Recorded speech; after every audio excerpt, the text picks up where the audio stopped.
Chapter 1600. Was it a granary? Did they store a lot of food? Was it enough to last them for 2 years? Were they not afraid of Yang Xie's threats anymore? That was simple, just burn it. Speaking of which, what Yang Xie did not lack the least was food. Not every place had a climate suitable for large and small factories, and not every place could start light and heavy industries. However, most places could be used for farming. With the current vastness of a Yang family's territory, the number of fields had long reached an astonishing level. With the addition of the steam engine, transportation would become even more convenient. The problem of transporting food had been solved, and the transfer of food from the north to the south would not be as laborious as before. Under these conditions, food would not be a problem to stifle the development of the five-star army. Moreover, because of Yang Xie's policy of never increasing taxes on land, there were still many farmers.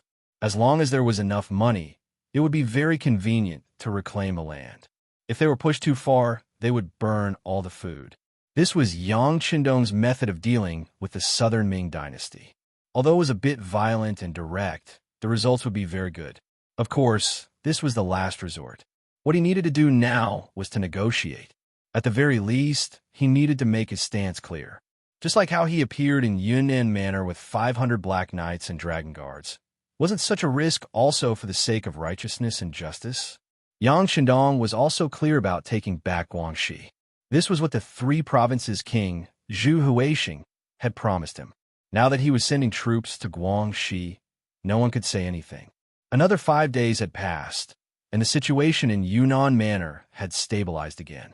Yao Yingjun had a stick in one hand and candy in the other. He had subdued those who opposed him, and even roped in a group of dignitaries and country gentry who supported him.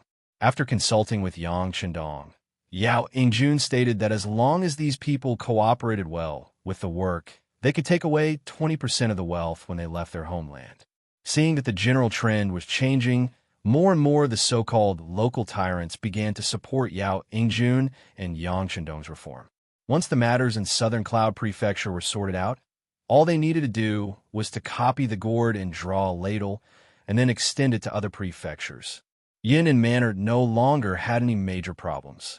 Various reinforcements had also entered Yunnan Manor during this period of time. It was time for Yang Qindong to consider the matter of invading Guangxi. Before he could make a move, and before he could think of which main force to bring, news came that the Southern Ming Empire had already sent an envoy that was 10 miles away from the Southern Cloud Prefecture. A messenger came to report that Bugnam of Gojoseon was to personally go out of the city to welcome the envoy. Yang Qindong was a little surprised that the Southern Ming envoy had arrived first. In his opinion, now that he had won a great victory, the other party should be afraid and should be defending to the death. How could there be someone who had the courage to take the initiative to meet him? Yang Qindong ignored the fact that he had to go out of the city to welcome them. To exaggerate, with his current status, even if the Southern Ming Emperor, Zhu Qizhen, came personally, he could say that he didn't want to welcome them. What could others do about it? Ba Daojiang, go take a look. Yang Qindong didn't send out Beta Persei. In his opinion, Ba Daojiang's level was enough to deal with the Southern Ming envoy. Yes, Ba Daojiang, who received the order, immediately cupped his fists and agreed. Then, he ordered 100 black cavalry and left the prince's mansion. Here, with the arrival of various reinforcements, Captain Xiu Vi also rushed to Southern Cloud Prefecture with 1,500 black cavalry and took over the security of the prince's mansion. Outside Southern Cloud Prefecture, Southern Ming Empire's left Assistant Minister of Rights, Zhou Ziong, was sitting in a soft sedan with his head raised. Although it was a soft sedan, the days of hurrying on the road had tormented him. This could be seen from his pale face.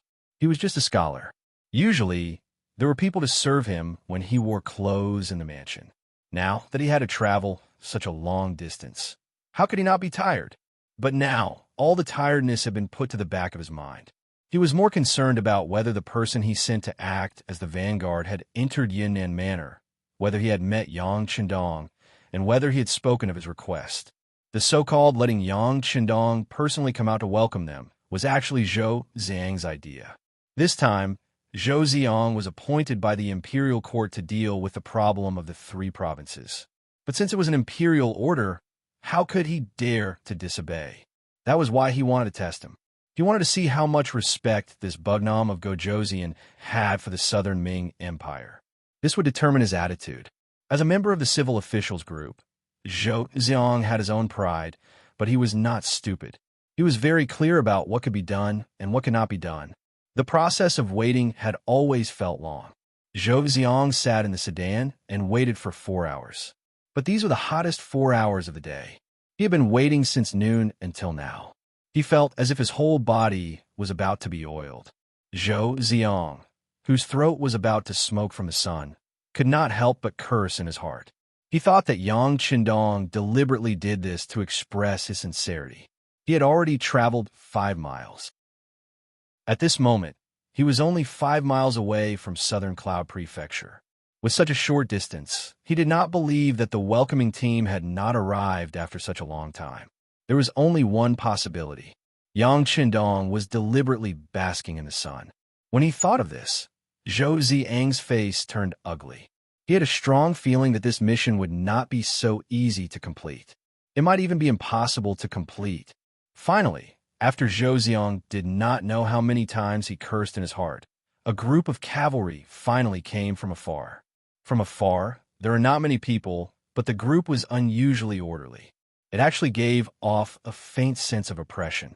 Zhou Ziang finally could not help but curse.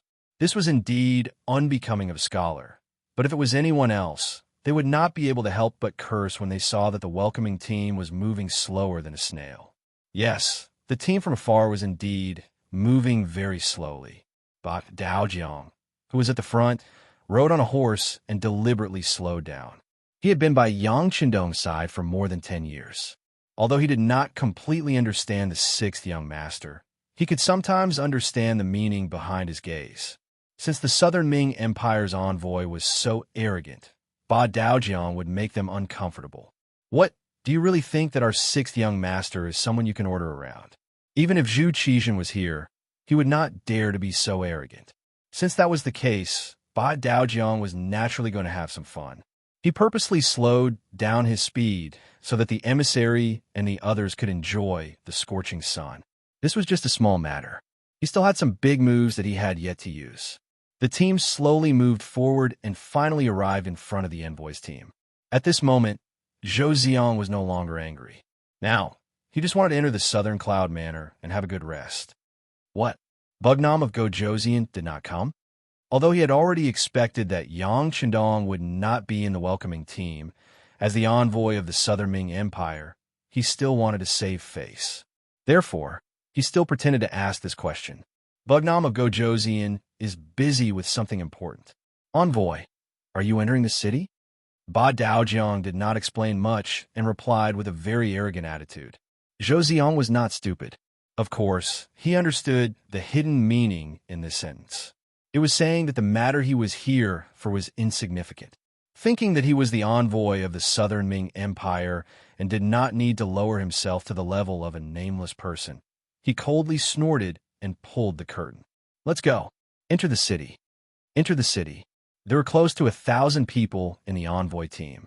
They were also exposed to the scorching sun and had been impatient for a long time. Now that they could finally enter the city, their faces were filled with joy.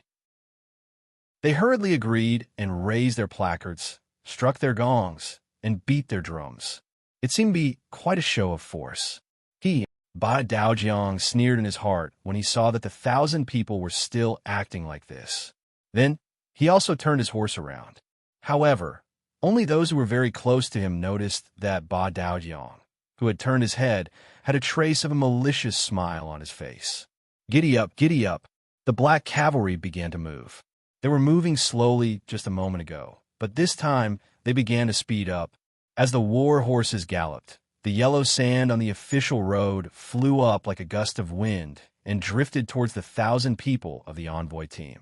The yellow sand that came out of nowhere hit the entourage of the envoys, causing them to cough violently and curse loudly. Now, why are you so slow? Hurry up, follow our team. After waiting for the yellow sand to fall to the ground, the 100 black cavalry suddenly galloped back. After Ba Daojiang greeted them, the war horses continued to gallop, causing the yellow sand to fly up again. Anyone who was not a fool could see that the other party was doing this intentionally. Think about it. How could they be faster than the light cavalry while carrying so many things while walking? As they went back and forth, many of the entourage of the envoy team were covered in sand. Some of them even had sand in their eyes. However, they were still carrying things in their hands and could not put them down. They could only endure it as they walked. Tears flowed down their cheeks uncontrollably. Nay, as if to show off his superb horsemanship, Ba Daojiang rode back again. The war horse raised its front hooves and kicked up a huge amount of sand. Then it suddenly landed, kicking up a huge amount of dust. Ba Daojiang was not the only one who did this. The 100 black cavalry behind him did the same. In this way, the Southern Ming officials and the envoy team looked as if they had crawled out of yellow mud. A casual shake could cause half a caddy of yellow sand to fall off. They looked as pathetic as they could. Chapter 16:01. Hurry up and keep up with our speed. It was the same sentence that the senior had said. Soon after, Ba Daojiang once again spurred his horse forward, stirring up sand and dust. What's going on? Zhou Ziang, who was sitting in the palanquin, did not know what was happening outside. He only felt that the procession was moving and stopping, so he lifted the curtain. It was this action that allowed countless yellow sand to enter the palanquin, causing Zhou Ziang, who was unprepared, to sneeze. Achoo, what is this? What's going on? He continuously fanned himself with his right hand until the black cavalry moved a little further away. Finally, the scene in front of him became clear. Then, Zhou Ziang saw a group of people covered in yellow sand in front of him.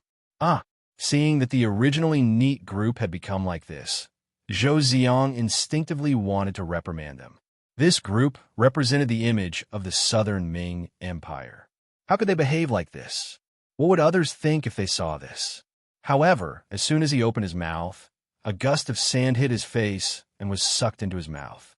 He immediately choked and shut his mouth. At this moment, he only felt that his mouth was full of sand. How could he have the time to reprimand others? Let's go quickly.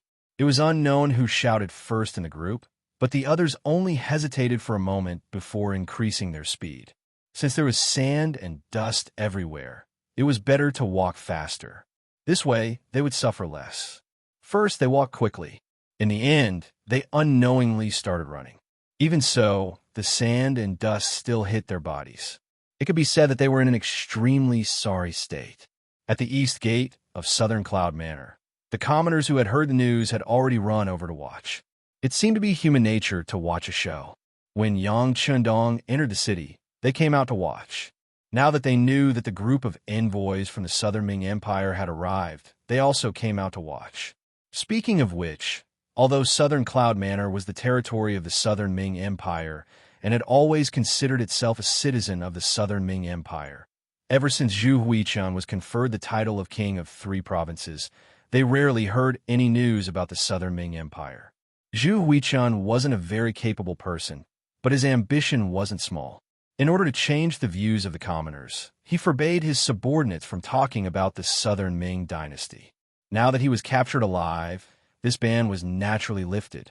When these commoners found out that there was a show to watch, more and more people gathered. Hey, don't you guys think that the Southern Ming Imperial Court's envoy delegation is very impressive? A trusting commoner in the crowd asked. Of course, a young man who looked like a scholar said arrogantly. Wow, a group of black cavalry, indeed impressive. Bullshit. Just as someone opened his mouth, he was immediately criticized by others. Open your eyes and take a look. That's Bugnam of Gojoseon's black cavalry. They must have gone out of the city to welcome the envoy. After this explanation, the person who shouted previously had an awkward expression. Fortunately, at this moment, another person spoke. Look, the Southern Ming Imperial Court's envoy is here. That person really couldn't continue talking about how they were, because the domineering and awe-inspiring Southern Ming Imperial Court didn't appear. Instead, A group of people with dusty faces and disheveled clothes suddenly appeared. It was as if they had lost a battle and had no formation. Following behind the Black Cavalry was indeed the Southern Ming Imperial Court's envoy. Originally, they were still very dignified, but first they were baptized by dust and sand. Then they ran for a while. Each of them was covered in sweat. Some people couldn't take it anymore and simply unbuttoned their clothes. Only then did they feel cooler. Because of this, from afar, they didn't look like an envoy at all. On the contrary, they were in an extremely sorry state. To put it bluntly, they weren't much better than the fleeing commoners. This is the awe-inspiring and domineering Southern Ming Imperial Court's envoy. In the crowd, there were commoners who couldn't help but ask, "That's right, I can't see how impressive they are. They aren't much better than us commoners." That's right. That's right. Who was the one who said that the Southern Ming Imperial Court's envoy represents the face of the Southern Ming Imperial Court and is very mighty? The commoners were all talking one after another. At this moment, the scholars in the crowd had already lowered their heads with a look of shame. If there was a crack in the ground right now, they would have directly burrowed into it. The commoners were stunned. It was obvious that the appearance of the Southern Ming Imperial Court's envoy this time was very unsuccessful. It could even be described as a failure. Zhou Xiang, who was in the sedan, wasn't much better. He had just spat out the dust in his mouth, but there was still sand floating on his face. It could be said that he was in an extremely sorry state. He also knew that now that they had entered the city, according to his previous intention, the procession had to stop. Then he would get down from the sedan and give a speech. In order to gain everyone's support, he had already obtained the imperial decree, and that was to announce that the scholars from Yunnan and Guizhou could go to Nanjing City at any time to take the exam. Because of Zhu Huihua, they would even receive a certain amount of preferential treatment. Zhou Xiang believed that once these words were spoken, he would quickly obtain the support of these scholars. As a result, Yang Shandong's position in the Southern Cloud Manor would be greatly shaken. At that time, he wouldn't be in the mood to think about solving the problem of Guangxi, and that would be the best time for him to negotiate. But all of this was disrupted by Ba Daojiang's welcoming ceremony. Right now, he absolutely couldn't get down from the sedan. Otherwise, wouldn't it be a disgrace? With no intention of getting down from the sedan, the envoy group quickly followed behind the 100 Black Cavalry. The other members of the envoy group also lowered their heads as much as they could. Clearly, they also knew that their current image was not good and it was best not to see people. Ba Daojiang rode on his horse and looked at the reactions of the commoners and the envoy group. He nodded in satisfaction. Then, he took the lead and led Zhou Xiang to the relay station in the city.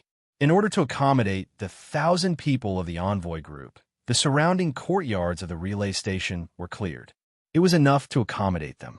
Seeing that many 5-star army soldiers were leaving the clean courtyards, Ba Daojiang cupped his hands and said to Zhou Xiang, "This is the relay station. You must be tired from the long journey, so rest for now.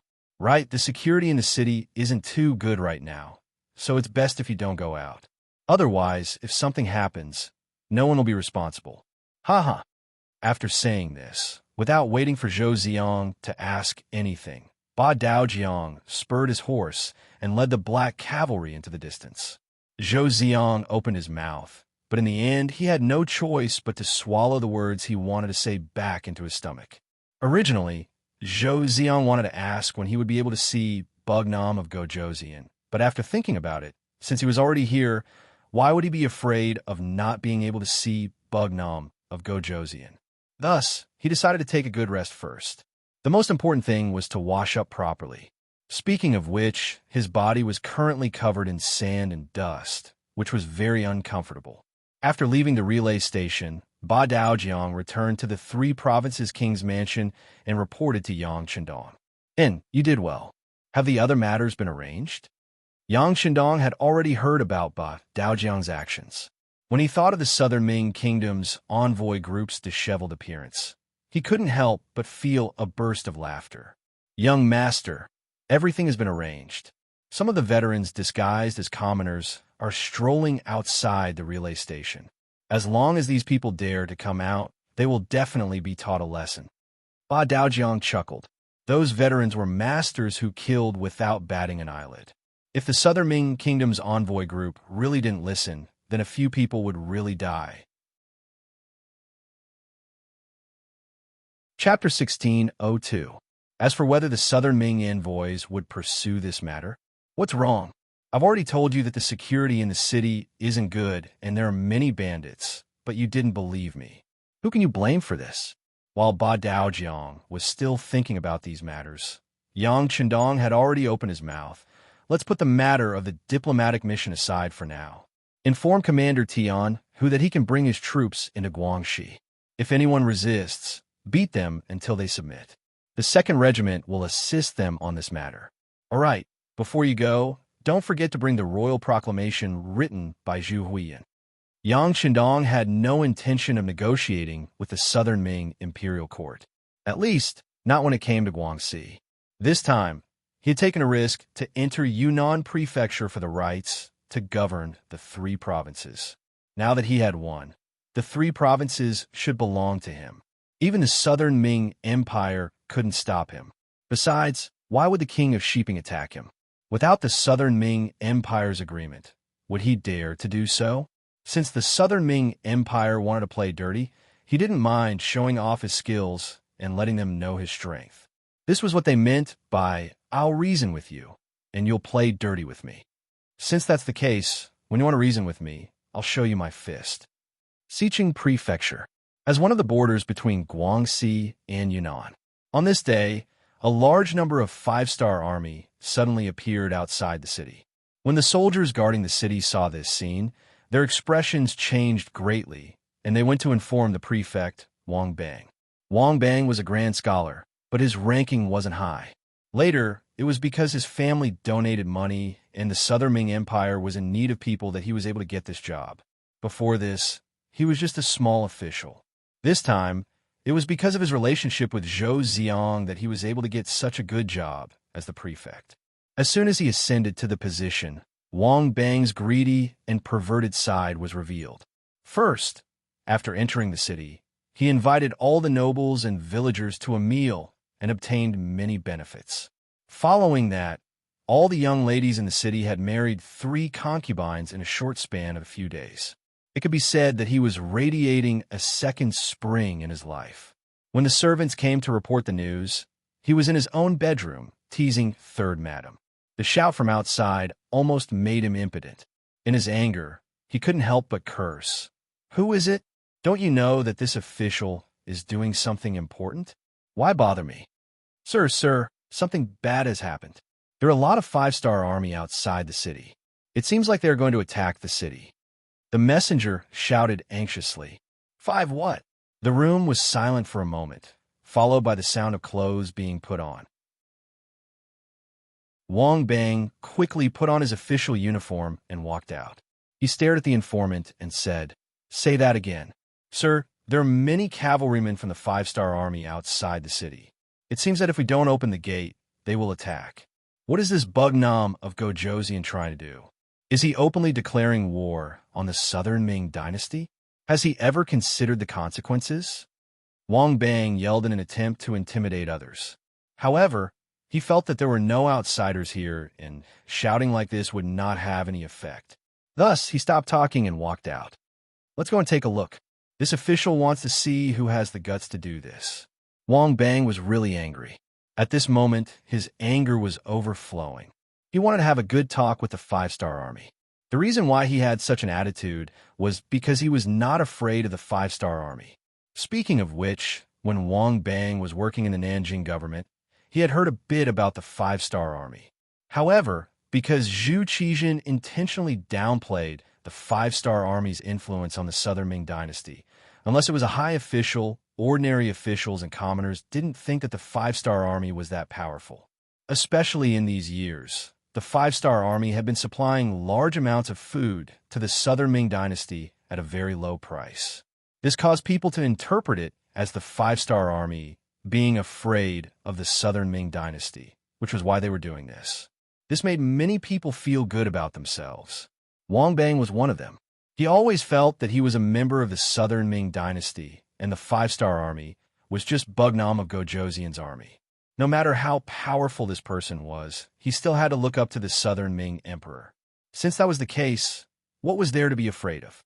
It was with this thought in mind that Wang Bang personally went up the city gate tower to face the 1st Cavalry Army and the 2nd Division of the Lungfeng Army.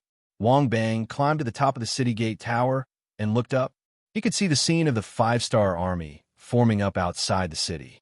When he saw that the other party was about to force their way into the city without opening the city gate, the big-hearted magistrate Wang directly stretched out his right hand and pointed with his right index finger while shouting, "Are you the 5-star army?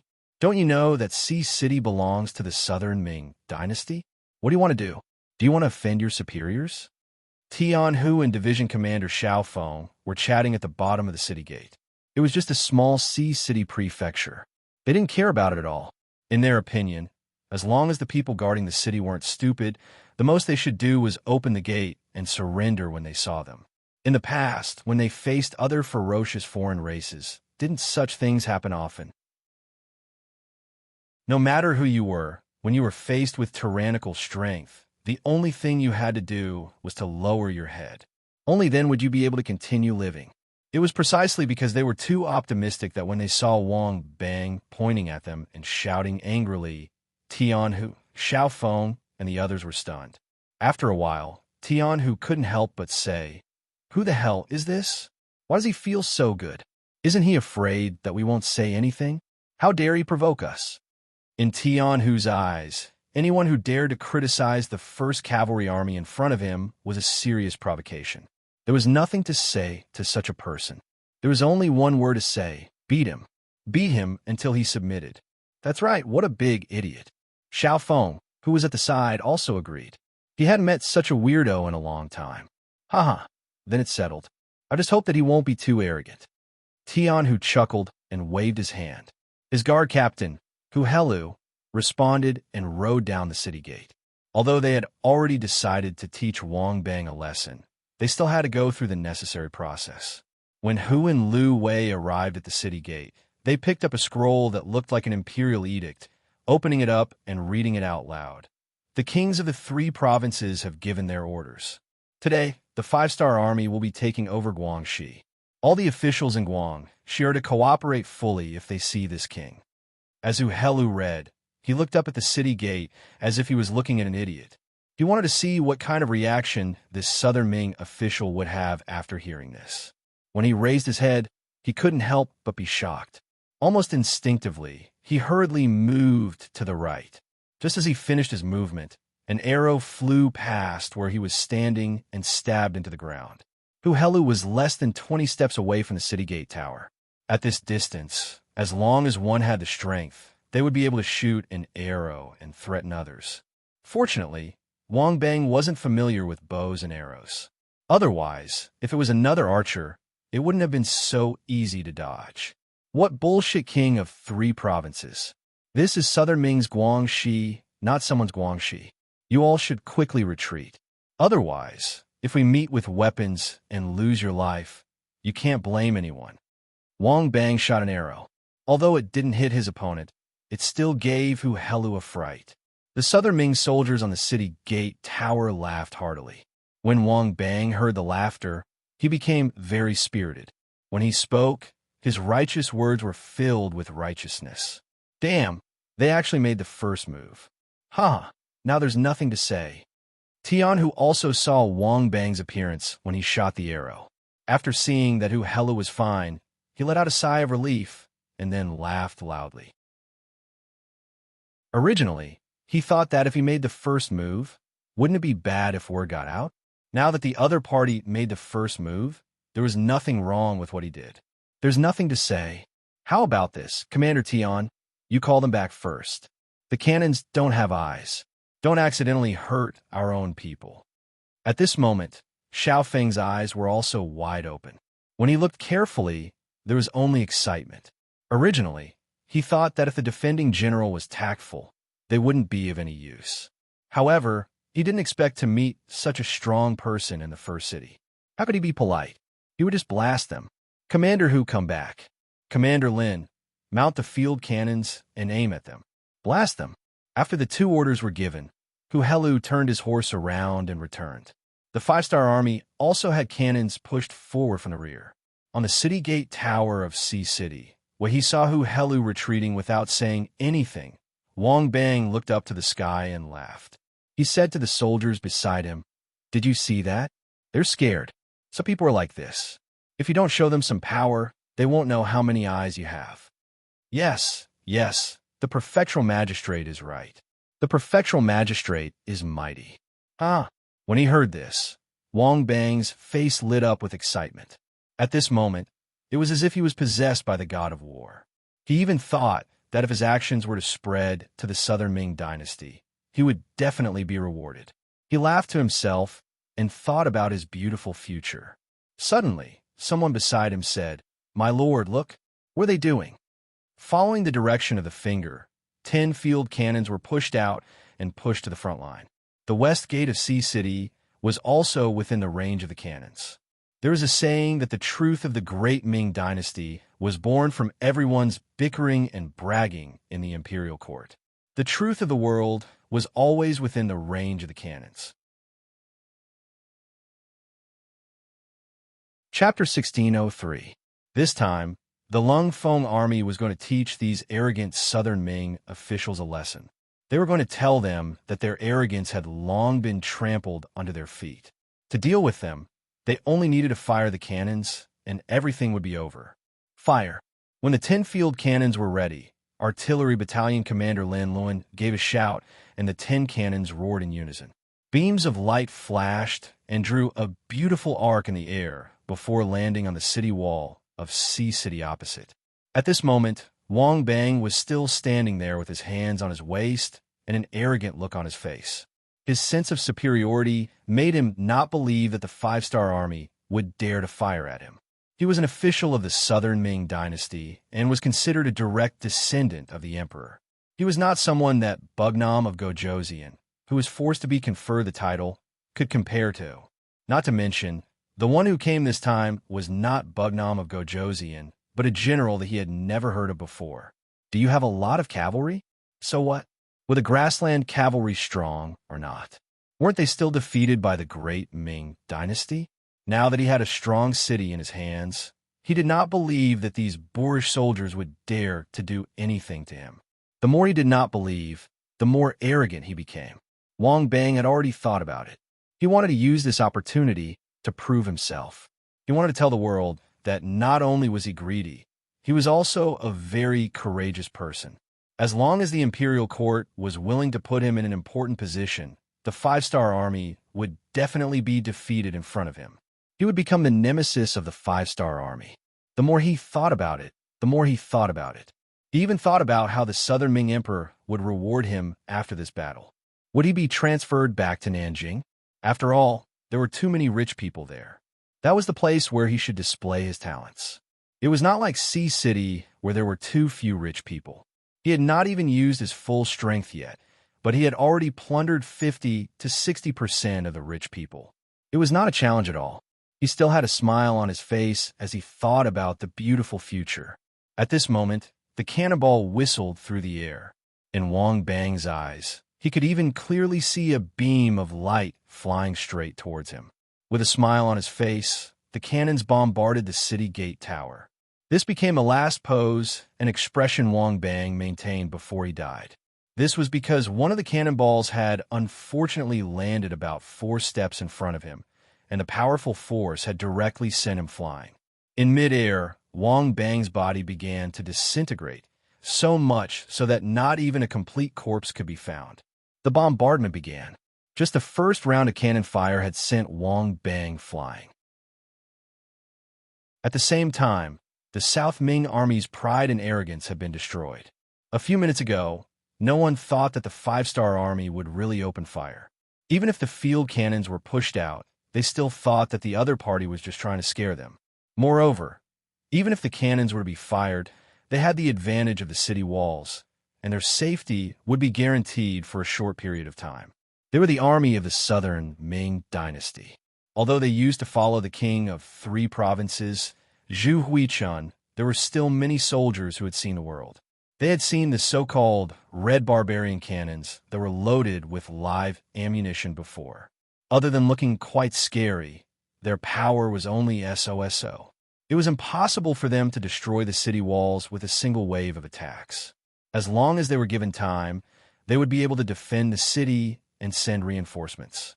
With the support of the Southern Ming dynasty, as long as reinforcements continuously arrived, the five-star army would definitely be defeated. It was because they had underestimated the five-star army's cannons and cannons that they did not know that the power of the cannons was not something that real cannons could compare to. This caused them to walk further and further down the wrong path. When the cannonballs landed on the city gate tower, their power began to explode. Not only did they create a deep hole in the city wall, but the people within a dozen steps were either killed or injured. Only then did the Southern Ming army feel fear. However, it was too late now. The 10 cannonballs were only the first wave of probing attacks. After adjusting the coordinates, more and more cannonballs were fired at the city gate tower. Immediately, there were cries of ghosts and howls of wolves. Blood and limbs flew everywhere, flying past the heads of the terrified Southern Ming soldiers. Their courage had been broken, Wang Bang had died, and their backbone was gone. Right now, the city gate tower of Sea City was in chaos. Under the bombardment of cannonballs, there seemed to be no place that was safe. Everyone was fleeing in all directions. Often, when one went east, others would go west. However, in the end, they were all in the relatively limited area below the city gate tower. In the chaos, the generals could not find the soldiers, and the soldiers could not find the generals. Even if they wanted to resist, it would be futile.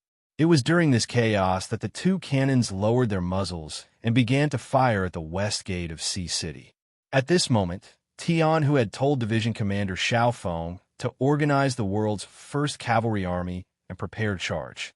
Not only that, behind the world's first cavalry army, Meng's 2nd Division and Meng 3rd Division were also prepared to enter and clean up the battlefield. This time, in order to intimidate the Southern Ming, Yang Chendong had sent out 3 armies and 1 division.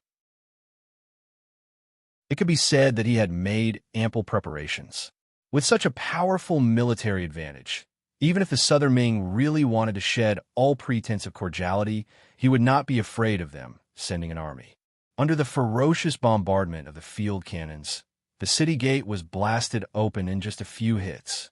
Then, the cavalry of the world's number 1 cavalry army charged forward and rushed into the city through the blasted open city gate. They did not expect the 5-star army to attack so decisively and enter the city so quickly. The Southern Ming soldiers inside the city were not prepared at all. Only a few soldiers guarding the city gate resisted. However, in front of the world's 1st cavalry army, their actions were like small boats in front of a tsunami. After the first wave passed, they did not have the ability to make any waves. Sea City was broken. From the beginning of the attack to entering the city, not even an hour had passed. The so-called strong city was broken just like that. After the news spread out, the faces of everyone who heard it greatly changed, especially the officials and generals of Guangxi. Their faces were unsightly. They were thinking, if the main force of the 5-star army came, what should they do? The conquest of Guangxi was still ongoing. It was not something that could be solved in a few days.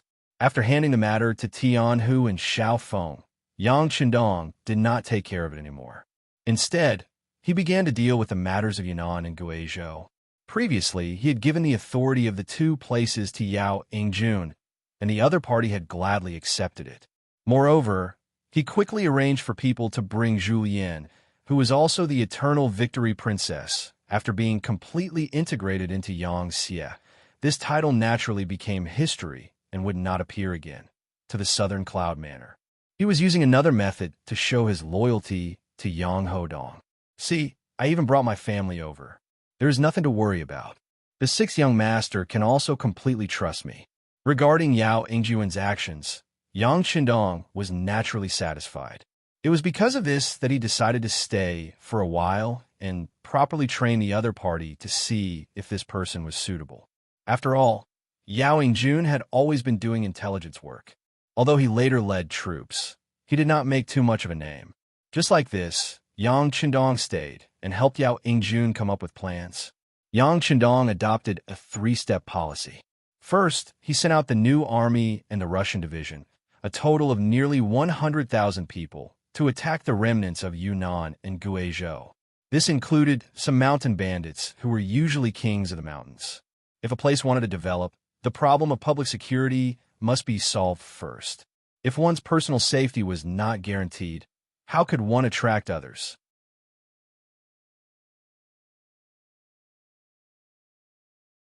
Chapter 1604. In other words, if you were a piece of rat poop, you would spoil the entire pot of soup. A person could be hot-headed and not care about their own fate for their own selfish desires. However, it was impossible for a person to not care about the feelings of their loved ones. To be an official in Yangtze, the most basic requirement was that one's family background must be clean and they must have enough relatives. For example, if an orphan suddenly appeared out of nowhere, it would not be a problem for you to join the army. However, if you wanted to be an official, it would be impossible. This was a hard and fast rule that Yang Chendong had requested.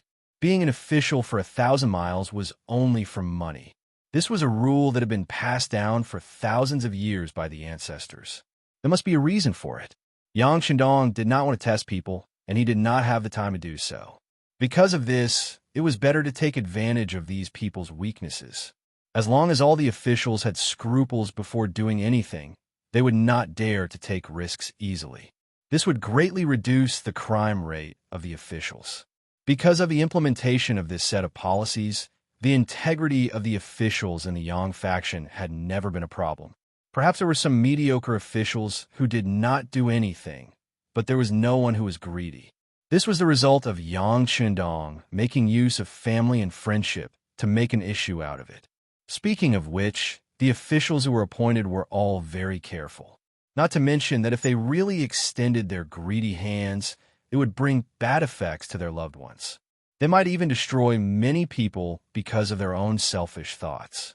Just speaking of which, as Yangtze continued to grow stronger, their future would also be incomparably bright. At this time, who would be stupid enough to take the initiative to destroy their own future? As for not being discovered when they did something bad, with the existence of Yangtze reporters, if they did something bad, it would immediately be exposed. This was fully proven in other Yangtze provinces, who knew how many officials who were sent out had fallen into the hands of these reporters. With the example of those seniors, they did not dare to take the slightest bit of risk. As for bribing those Yangtze reporters, forget about it. Those people were not in the same department as them. They were directly in charge of Bugnam of Gojoseon and Yang Chendong. As long as they performed well, they could even become officials in the future. With such a bright future, who would bow their heads for some money? In addition, the Yangtze reporters had a rotation system and a patrolling system. Most of the time, the local officials could not figure out the true identity of the Yangtze reporters in their territory. So how could they bribe them?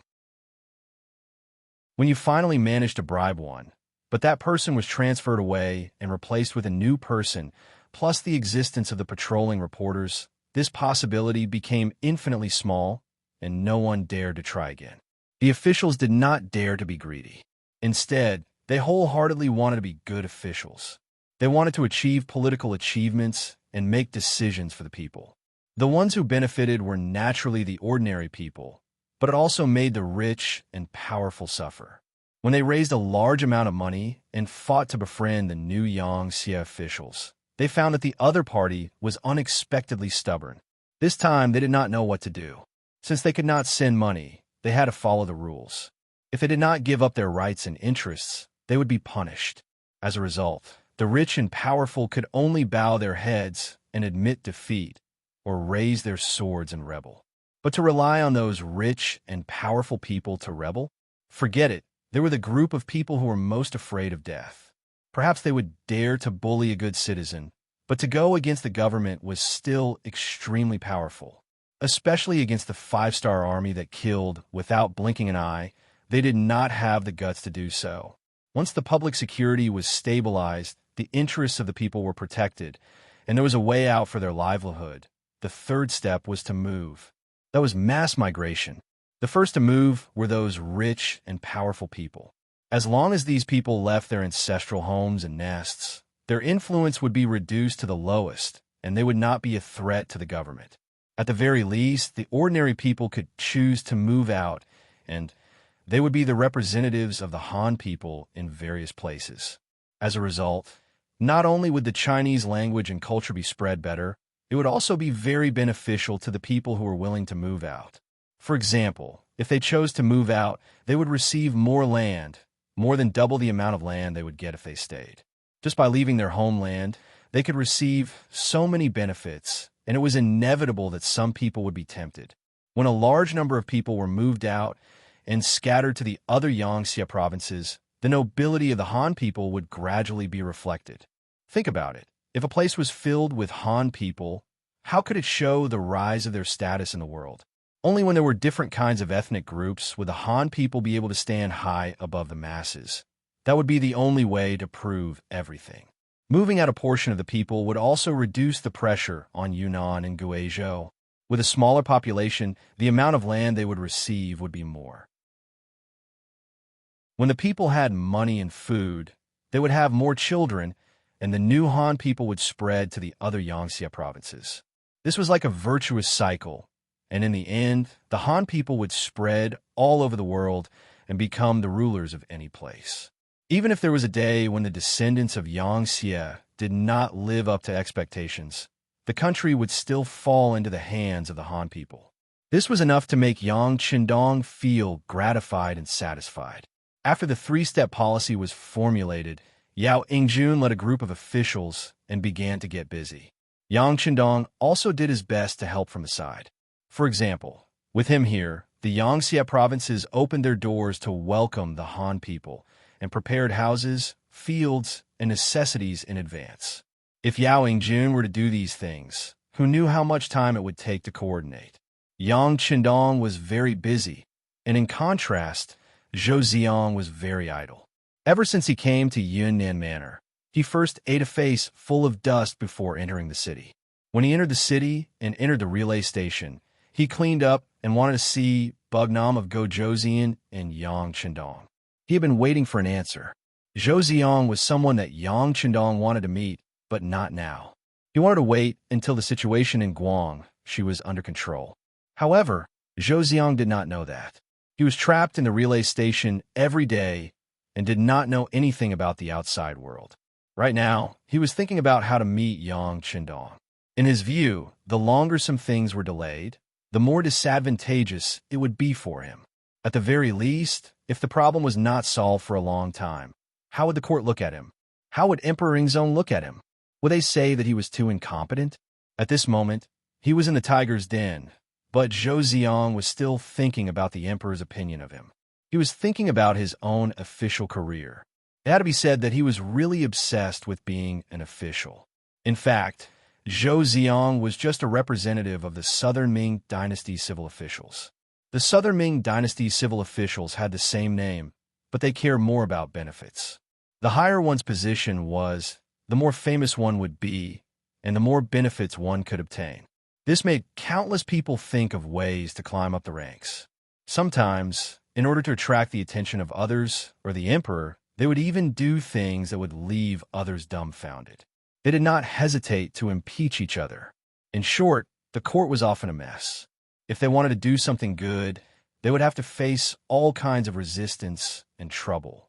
There is a saying in the future, being an official is good, being an official is good, wearing leather shoes and a watch. However, compared to the officials of the great Ming Dynasty, the difference was still too far. For example, as long as a scholar passed the county examination, it was proof that they had entered a privileged society. They did not have to pay taxes, and they also had the right to not kneel when they saw an official. If they were more powerful and passed the county examination, then they would have the power to own a large amount of land and servants. All kinds of privileges would constantly come to them. Moreover, they did not have to pay taxes to the country. Over time, when a number of people in this group increased, they would own nearly half of the world's wealth with a few people. At that time, it would be easier said than done for the country to become rich and powerful. If they wanted to reform, then they would have to face the attacks of these people. It would be impossible not to fail. Zhou Ziong was one of them. He was one of the people who obtained benefits. However, his heart was bigger than those people. His goal was to continue to climb up. In order to achieve this goal, he had to first meet Yang Chendong.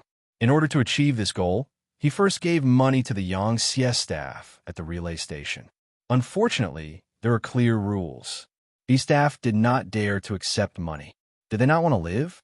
Bribery was not an option. Zhou Ziong sent people out of the relay station to take the initiative to look for clues about Bugnam of Gojoseon. He wanted to see the real person through his own efforts. However, he had forgotten Ba Daojiang's warning. When the people of the diplomatic mission walked out of the relay station, they were quickly beaten up by the hooligans who looked at them.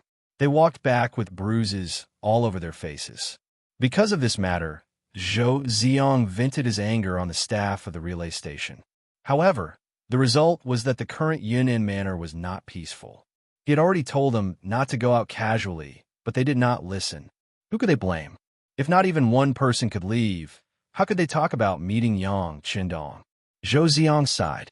He had no choice but to wait bitterly. Zhou Ziong had no choice. He did not know what had happened in Guangxi. However, in Nanjing Manor, the capital of the Southern Ming Dynasty, the news had already spread. Because of this, the ministers were stirred up into a pot of porridge. The Five-Star Army and the Three Provinces Army had started a war. When they heard this news, the Southern Ming Dynasty still had the mood of watching a good show. In many people's hearts, this was simply a fight between two tigers. They only needed to sit on the mountain and watch the tigers fight. If the time was right, they would make a move to seize the benefits that belonged to them. The development of the matter was as they had expected. The Three Provinces Army was indeed in chaos. What made them feel even more incredulous was that Bugnam of Gojoseon Yang Chendong actually believed the words of the Three Provinces King Zhu Huifu and only brought 500 people into Yunnan Manor. Chapter 1605. When they received this news, all of the officials in the Southern Ming Dynasty sucked in a breath of cold air. While they sighed at Yang Chendong's courage, they also cursed at his stupidity. If it was just a meeting, the hundreds of thousands of soldiers would have chosen to lower their heads. Then, the world would have been at peace, and there would not have been so many wars. After accepting and digesting this news, some officials suggested that they use this opportunity to take down Guangxi. This was because no matter who won or lost, Guangxi would be marginalized due to its geography. This was the best opportunity for the Southern Ming Dynasty to make a move. Naturally, Zhu Qizhen also agreed to this. As such, he sent out Zhou Ziong. Sure enough, things went very smoothly. After convincing Bai Kuan, Guangxi once again belonged to the Southern Ming Dynasty. Following this, it was time to snatch the fruits. A large number of officials with backgrounds and backing were sent to Guangxi, and the Southern Ming Dynasty began to control this region. At the same time, in order to kill Yang Chendong, they also sent a letter to Wang Mubin of Shiping, telling him to find an opportunity to make a move. In short, they wanted to kill Yang Chendong. According to the predictions of the Southern Ming Dynasty's officials, Bugnam of Gojoseon was too gullible. This time, he would definitely suffer a big setback and might even be killed. If this was the case, then the Yang Xie dynasty would definitely fall into chaos, and the Southern Ming Dynasty would take this opportunity to snatch more benefits. There were even some officials who directly cried in the imperial court, praising their ancestors for their blessings. Once Bugnam of Gojoseon died, the Yang Xie dynasty would fall into chaos, and the Great Ming Dynasty would rise. Once they expanded their strength, they would be able to take down Baiming one day and unify the world. There were even officials who suggested that they should immediately contact the generals of the Yang Xie dynasty outside. The Southern Ming Dynasty could recognize their identities and recognize them as the rulers of their regions. The only condition was to help them take down Baiming. This way, the Great Ming Dynasty would be able to develop as they wished, and the Southern Ming Dynasty would not interfere. Zhu Qizhen was clearly interested in the latter suggestion. He asked the ministers to analyze the possibility of success and list out the names of these people for future research. Just as the Southern Ming dynasty was busy, new news came. Bugnam of Gojoseon had won a great victory. Not only did he capture the king of 3 provinces, Zhu Huituan, alive, he even captured the king of Shiping, Mu Bin, who wanted to fish in troubled waters. This was like a bolt from the blue that struck the Southern Ming dynasty's imperial court, making everyone unable to believe that all this was true. Didn't the news say that Bugnam of Gojoseon only brought 500 people in a Southern Cloud prefecture? In the Southern Cloud manor, Zhu Huihua had an army of tens of thousands. How could he lose against 500 people in his own territory? Unable to digest this result, Zhu Qizhen questioned loudly in the imperial court. Could it be that Yang Qindong is immortal? You still can't kill him? In the face of the emperor's anger and questioning, the officials all bowed their heads. No one could answer, no one could explain, because this was something they couldn't figure out in their hearts.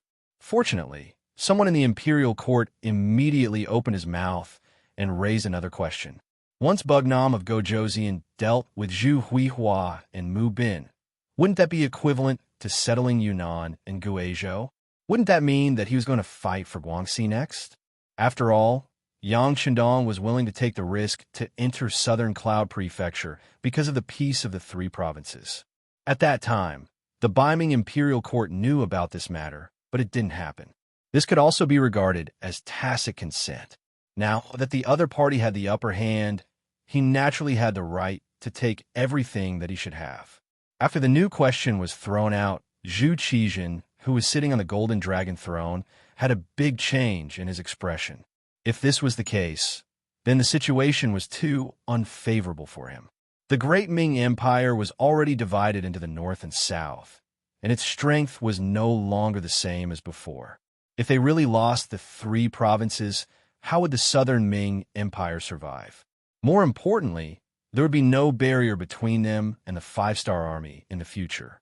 If one day the other party had evil intentions, wouldn't they be able to attack whenever they wanted?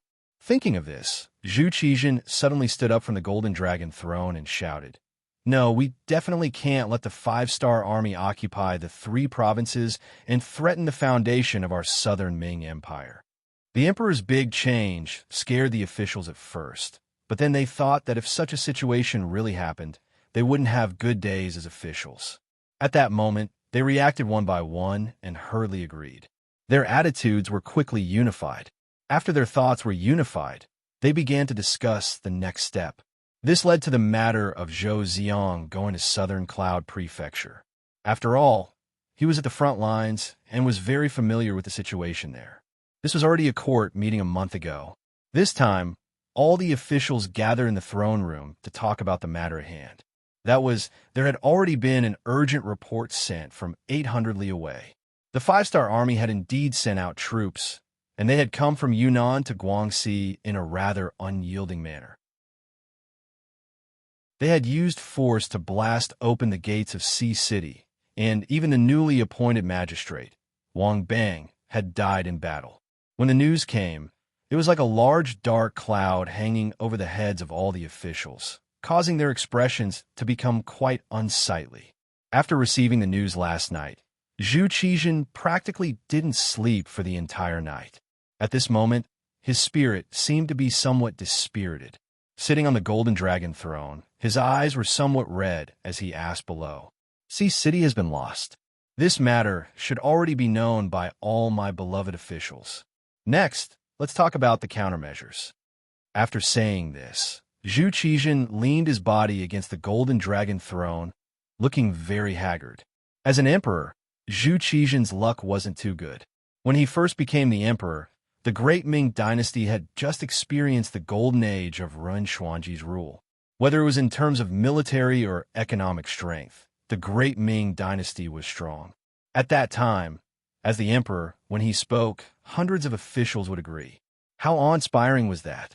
But all of this was blown away by the wind with the changes in the Tumu fortress. A great defeat in military history dealt a heavy blow to the Great Ming dynasty's foundation. This young emperor had no choice but to move from the northern capital to the southern capital and establish himself as the emperor of the southern Ming dynasty. Even so, Zhu Qizhan still didn't admit defeat. He still wanted to work hard and one day fight back, unify the great Ming dynasty, and return to glory. At that time, he was very grateful to Yang Qindong. If not for this person, he would have become Yeshin's captive in the Tumu fortress. He might even have lost his life. So at that time, he really treated this descendant of a Yang clan as an important official. But who would have thought that Yang Qindong was more than just an ordinary person? After leaving him, he first returned to Baiming and helped Dai Zong, Zhu Qiyu, fight a beautiful battle to defend the capital and expel Yesen. After that, he came down south at Zhu Qizhan's request. After that, he established his own faction. Now, it had developed into a faction that wasn't inferior to the southern Ming dynasty. In Zhu Qizhan's eyes, Yang Qindong's Yang Xie was only a faction that wasn't inferior to the southern Ming dynasty. It wasn't that he didn't want to look at all of this, but that the officials below him didn't tell him the truth. Or perhaps those officials didn't know what the Far East was. What was the Ross Duchy? In their eyes, a Mongol tribe like Yesen was already in incredible existence. As the saying goes, the ignorant are fearless. If one didn't understand deeply enough, they wouldn't be able to understand the strength of their opponent.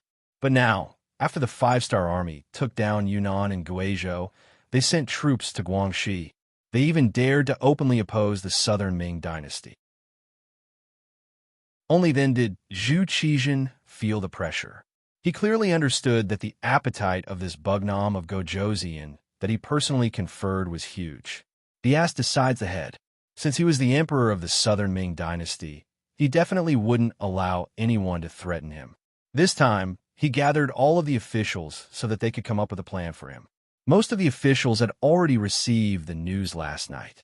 Even if they received the news a little slower, they still knew the whole story before the morning court. Other than cursing Yang Qindong's audacity in their hearts, they were also thinking of a way to solve the problem. However, the actions of the Five-Star Army were truly unexpected. How could it be solved so easily? Now that the emperor asked this question, the officials couldn't think of a good way to deal with it. They could only shut their mouths. After all, this wasn't the time to fight for credit. If they said something wrong, they would incur the emperor's wrath. When the emperor asked for a plan, all of the officials became mute. Zhu Qizhan was naturally displeased. He slowly straightened his body, and his face was even uglier than before. What's wrong? You all usually consider yourselves as virtuous officials, comparing yourselves to Guanzhong and Yu. Now that I need you all, why aren't you speaking? Facing the emperor's question, the officials lowered their heads even more. They all tucked their tails between their legs and acted as if they were invisible. When Zhu Qizhan saw the reactions of the officials, he was very disappointed. If possible, he really wanted to replace all of these ministers. However, if he really did that, he was afraid that the political power of the southern Ming dynasty would really be unstable. After all, the great Ming dynasty emphasized that the emperor and the scholar officials ruled the country together. Zhu Qizhan took a deep breath and forcefully suppressed the anger in his heart. He decided to call them out. Since no one took the initiative to answer, he could only ask them one by one and force them to think of a solution. Since it was the emperor who asked, he naturally wouldn't choose those insignificant officials. Zhu Qizhan's gaze looked at the people standing at the front of the hall. The first person he called out was the Minister of War, Kuang Yi. After all, this involved war, and the Ministry of War had a lot of say. Beloved official Kuang, what do you think of this matter? How should we solve it? Kuang Yi wasn't young and could boast of being one of the old officials. For the sake of the stability of the southern Ming dynasty, he had racked his brains and exhausted his body and mind. He had visited almost all of the southern Ming dynasty's military stations at least once. He had even visited some places several times. He was definitely worthy of this title. Chapter 1606. It was precisely because he understood the military strength of the southern Ming Empire very well that he stood up against King Shiping when the three provincial kings invited King Wu Nan to join Yunnan Manor. He even asked the emperor to issue an imperial edict stating that the three provinces had been the land of the Southern Ming Empire since ancient times, and no one had the right to make decisions about it. Unfortunately, no one listened to his suggestion at that time. Because of this, there were many people who secretly laughed at his courage. As the Minister of War of the Southern Ming, he should be very courageous.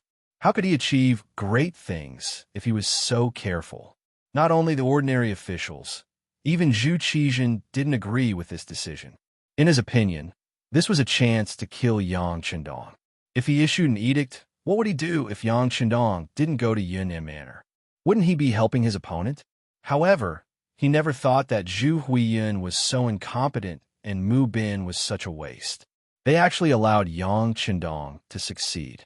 As a result, the relationship between the Southern Ming and the Five-Star Army was so tense that they had to use weapons. If he knew this would happen, it would be great if Zhu Qizhen listened to Kuang Ye's words. At least that way, Yang Qindong would lose an excuse to go to war with the Southern Ming. This way, the righteousness would be on his side. If Yang Qindong still dared to send troops, he could use the excuse of punishing the thief to announce to the world and lead everyone to attack Bugnam of Gojoseon. But now, the righteousness was in the other party's hands. Now that the other party sent troops, it became a righteous move. This made Zhu Qizhen very difficult. Only then did he want to ask Kuang Yi, the Minister of War, if he had a better idea. When his name was called, Kuang Yi, who originally didn't want to speak, could only hold his board and walk out of the line. He lowered his head and said, "Emperor, in this official's opinion, the Five-Star Army now holds the righteousness. If we fight with them over Guangxi, it is unreasonable." Unreasonable? The entire Southern Ming is my world. Doesn't Guangxi belong to the Southern Ming? How is it unreasonable? Although he knew that Kuang Yi was speaking the truth, his words still caused Zhu Qizhen to be quite dissatisfied. Exactly. All lands under the heavens belong to the emperor. All lands by the emperor's shores belong to the emperor. His Majesty is only taking back Guangxi's administrative authority. How could it be unreasonable? Your Excellency, is your buttocks crooked? The Minister of Works, Wei Luo, took the initiative to stand up and criticize Kuang Yi. In the past, the Southern Ming dynasty's Minister of Works was Jiang Yuan. However, this person had once harmed Yang Qindong's 7th Madam, Su Manor's family. After the order was given, the members of the security bureau hidden in the Southern Ming dynasty gathered evidence of corruption and made their move. They announced it to the world and caused Zhu Qizhen to be shaken. In the end, they were killed and their family members were exiled. After avenging the 7th Madam, Wei Luo took over the position. Ever since he took over the position, he had been living a life of suffocation. There was no other reason other than his lack of experience. In addition, the Ministry of Works had not built much over the years and had spent a lot of money, but most of the firearms produced were not up to standard. Because of this matter, the Minister of War, Kuang Yi, had complained to him many times. Now that he finally had a chance to use this opportunity, how could he give up on it? After hearing Wei Luo's words, Kuang Yi did not say anything. Instead, he shook his head and bowed to Zhu Qizhen before returning to his original position. He would not lower himself to the same level as Wei Luo. Wei Luo had relied on flattery and gifts to obtain the position of Minister of Works. In reality, he did not have any ability at all. It was precisely because there were too many people like him who did not care about politics that the Southern Ming dynasty had not improved much over the years. Kuang Yi did not say anything, but his attitude was clearly expressed. Zhu Qizhen thought to himself, "Are we really going to give up on Guangxi?" With this thought, he could not help but shake his head. Then, his gaze fell on the Minister of Revenue, Wang Zhua. As the Minister of Revenue, he was in charge of money. Wherever the Southern Ming dynasty needed money, he would not be able to do so. Zhu Qizhen naturally would not ask about small matters. Now that he had asked, it proved that the money used was not small. It had to be said that over the years, the Southern Ming dynasty's Ministry of Revenue still had some savings. Not to mention other things, Just the amount of money obtained from selling those people to Yang Shi was enough to fill up the national treasury for a time. It was because of this that the Southern Ming dynasty's army continued to expand over the years, reaching an astonishing number of 5 million soldiers. After being called by the emperor, Wang's was stood up with a board in his hand. Reporting to the emperor, the Ministry of Revenue has some savings. In an emergency, we can mobilize 15 million taels. Good. Transfer the money, transfer the troops, and transfer the provisions. Finally hearing this good news, Zhu Qizhen immediately became spirited. His voice also became louder. This meant that war was about to begin. When the other officials heard this, their faces all changed. Everyone knew that once the war machine was activated, the money would be spent like water. As long as the operation was good, there was a great chance of getting money.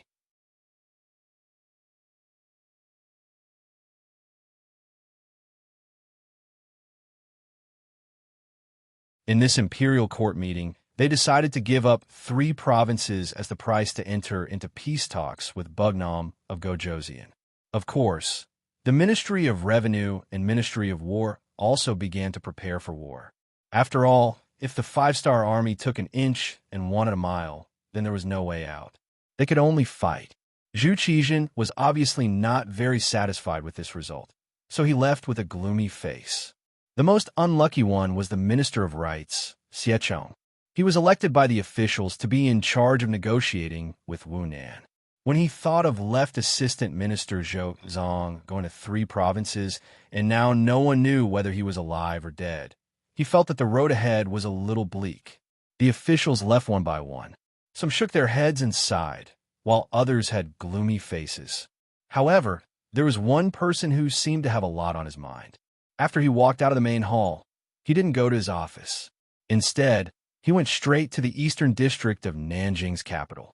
He felt that he should discuss with that person what happened in the imperial court today. Previously, Bugnam of Gojoseon was trapped in Yunnan Manor because of this person's idea. Perhaps he had a better way to let Yang Qindong enter the capital alone. He looked around and didn't find anyone paying attention to him. He couldn't help but quicken his pace. If there was any progress in the work of the embroidered uniform guard in these years, the biggest credit would be to the person he was going to meet. In order to persuade this person to work for him, he didn't know how much effort he had put in and how many years of planning. Finally, it was time for him to reap the rewards. If this person was discovered at this moment, then he would become the biggest sinner of the embroidered uniform guard. Chao Jixiang, after Zhu Qizhen arrived at Nanjing's capital and became the South Emperor, publicly rebelled from Beiming. He was currently the factory manager of the embroidered uniform guard. In the entire group of eunuchs, his position was second only to the eunuch Qian Xingbao. Chao Jixiang, who was never willing to bow down to others, used the position of the embroidered uniform guard to do a lot of work. For example, even eunuch Qian didn't know the inside story of the Yangxie traitor that he instigated. Other than him, only the emperor, Zhu Qizhen, knew. This was a little different from history, but it didn't deviate from the original. Zhu Qizhen was a person who liked to spoil eunuchs. The first one was Wang Zhen, who almost lost his life in the wooden castle. Now that he was the South Ming emperor, he quickly increased his trust in the group of eunuchs. It was because of this that Chao Jixiang continued to work hard. In his opinion, as a eunuch, only when he reached Wang Zhen's position would he not have lived in vain. When he left the palace, he had already changed his clothes. Walking in the crowd, he looked like an ordinary person, turning and turning as he rushed to the East District. When it was about dark, he returned to the palace and secretly met with Zhu Qizhen. As for what he said after meeting the emperor, even the head of the eunuchs, Qian Xingbao, didn't know. Chapter 1607. The next morning, the Southern Ming Empire's Minister of Rights, Xiechong, and his entourage left the capital. Outside the southern gate, many court officials came to see them off. With the anticipation of the crowd, Xiechong stopped in front of the city gate for about an hour before reorganizing his troops and setting off. When the entourage was far away from the capital, Minister Xie let out a long sigh and muttered to himself, You all don't want to fight with the five-star army, but do you think this old man wants to? However, the Southern Ming Empire's previous actions have already incurred the wrath of Bugnam of Gojoseon. How could it be so easy to make them stop fighting at this point? After saying this, Xiechong sighed again and slowly closed his eyes. No matter what the road ahead was, since the emperor had named him and he held the position of Minister of Rights, he had to make this trip. As for whether or not he could complete the emperor's orders, he didn't have much confidence.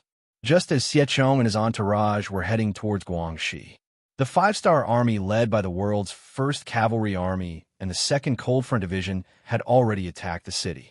After taking down Sea City, they separately attacked Xingyuan Prefecture and Liuzhou Prefecture, all the way to Jinan Prefecture in front of Guangxi.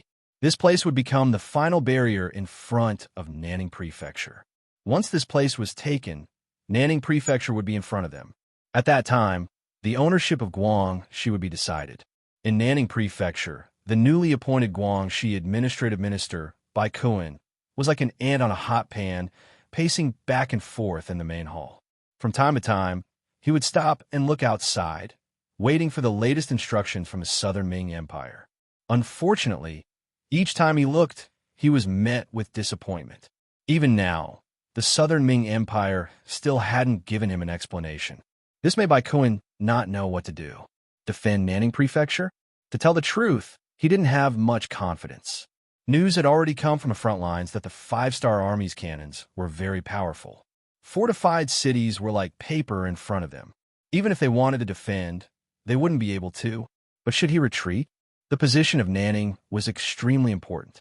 Without an imperial order, if he dared to retreat, the consequences that awaited him would be even more severe than dying on the battlefield.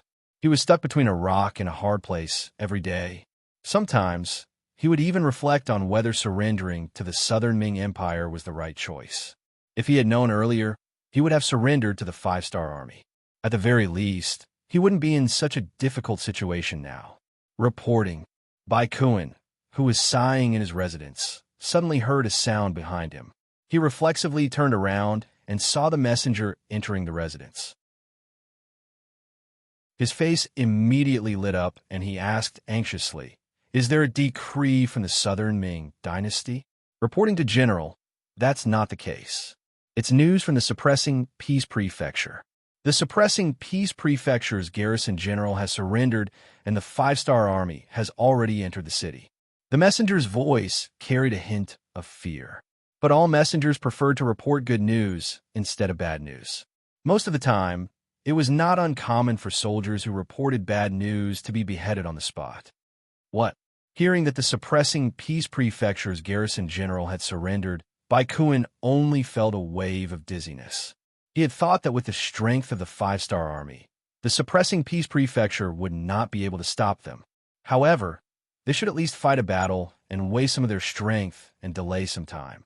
However, who would have thought that they would surrender without even fighting? Didn't this mean that there were no more obstacles between them and the five-star army in the Nanning Prefecture? Without any obstacles, this meant that the five-star army's next target would be him. Right now, he didn't even know whether to fight or retreat. How could this not give him a headache? Seeing that Bai Kuan didn't have any other orders, the messenger hurriedly left, leaving the general standing alone in the main hall. No one knew what he was thinking. Suppressing Peace Prefecture. Having taken down this city without shedding a drop of blood, Tianhu, Xiao Feng, and the others were in a good mood. Although they had been through hundreds of battles, they had absolute confidence in taking down Guangxi. However, this time, Yang Shindong's mission was to take down the city without destroying its original appearance as much as possible.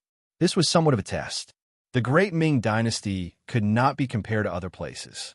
Although some small countries or regions had some cities, the city walls were not very tall. Some of them were even just symbolic. Attacking that place would only require a cannon blast or even a cavalry charge, and it would be easy to take it down. Because of this, the difficulty of the mission increased. However, the good thing was that the Guangxi Southern Ming army did not have a strong will to resist. Along the way, they did not encounter any large resistance. Often, when the cannon blasted, the city would quickly change hands. Now that they had reached the suppressing peace prefecture, they had directly surrendered. This gave Tian Hu, Xiao Feng, and the others more confidence in completing the mission. The two of them also discussed and decided to rest in the suppressing peace prefecture for a day. The day after tomorrow, they would set off for Nanning Prefecture. There might be a big battle there. Nanjing capital. The streets were surging with people, and all kinds of shouts could be heard on both sides of the street. It was very lively. It was not an exaggeration to say that it was a prosperous time. They were not affected by the war in Guangxi at all. It was as if they were people from two different worlds. This was naturally affected by the lack of information, but at the same time, it was also because the imperial court had deliberately suppressed the relevant information. After all, once the people's thoughts were in chaos, it would only cause more headaches for the imperial court. In a restaurant called Wangye Restaurant, the waiter was walking quickly. From time to time, he would shout out, such as what the guests at a certain table had ordered, or how much silver had been rewarded by a certain guest's luxurious mansion. To be able to open a restaurant that could accommodate hundreds of tables in the bustling city of Jingdu, it proved that the owner was not ordinary. In fact, the owner's strength was indeed not ordinary. His surname was Yang, and his name was Wuda. Yang, Bugnam of Gojozian, Yang Shindong's fourth brother and the current representative of Yang Xie's business in Southern Ming. Regardless of which identity he had, it was enough to shock people, and they could not help but look up to him. Over the years, after following his sixth brother out of Baiming's capital, Yang had settled down in Southern Ming. At first, he only developed in Fujin, but after entering Jingdu, he could not stop there.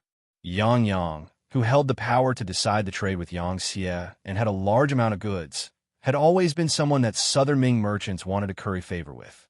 Often, in order to obtain more goods, these merchants would rack their brains to think of ways to curry favor with Yang. As time passed, Yang could not help but feel a sense of complacency. Today, one of Southern Ming's biggest merchants, Lu Yuan, was inviting Yang to a banquet at Wangkeju. The Lu family had been doing business for generations, and although they were not as rich as a country, they were not far from it. As the leader of Southern Ming's merchants, Lu Yuan had always had his eyes on the top of his head. It was extremely difficult for ordinary merchants to meet him. But now, he was actually standing at the entrance of Wangkeju, as if he was waiting for someone. Those who knew Lu Yuan couldn't help but be shocked. They wondered what kind of person could make the Lu family's clan head bow down to someone else. Could it be that it was a high official in the imperial court? Regardless of whether it was Baiming or Southern Ming, there was one thing in common, and that was that the status of merchants was extremely low. This was especially so in front of scholars and officials. This was a reflection of the development of social status, so it was no wonder that people would think this way. However, when a merchant's business reached a certain scale, it was inevitable that they would come into contact with some people in the imperial court. This was especially so for someone like Lu Yuan. Even if he was greeting a high official in the imperial court, he would at least be an assistant minister. Only a third-rank official or above would be able to make him act like this. Just as many diners were thinking about who the guest was, Yang appeared. He was accompanied by two people who looked like servants. He held a folding fan in his hand as he appeared at the entrance of Wangkeju. "Master Yangxi, you're finally here." As soon as he saw Yang appear, the originally arrogant Lu Yuan hurriedly went forward to greet him. He was like a dog that had seen its master, constantly wagging his tail. When the diners saw that it was Yang who had arrived, they immediately understood. That's right, Yang had such qualifications. Just based on the fact that he was Wunan Wang's fourth brother, based on the fact that he held the right to purchase Yang's items, it was normal for Lu Yuan to lower his stance like this. Considering that the Wangye restaurant was Yang's private property, most of the people who asked Yang for help would choose to treat them to a meal here. So, everything was normal. Facing Lu Yuan's lowering of his head, Yang only nodded reservedly. He was already used to this kind of thing. To put it bluntly, Yang's existence was the god of wealth for merchants. Often, whoever his goods were slightly more inclined to, that person would be able to earn a lot more. In comparison, Being a little more respectful was nothing. "Brother Lu, let's go," Yang Yang said with a smile.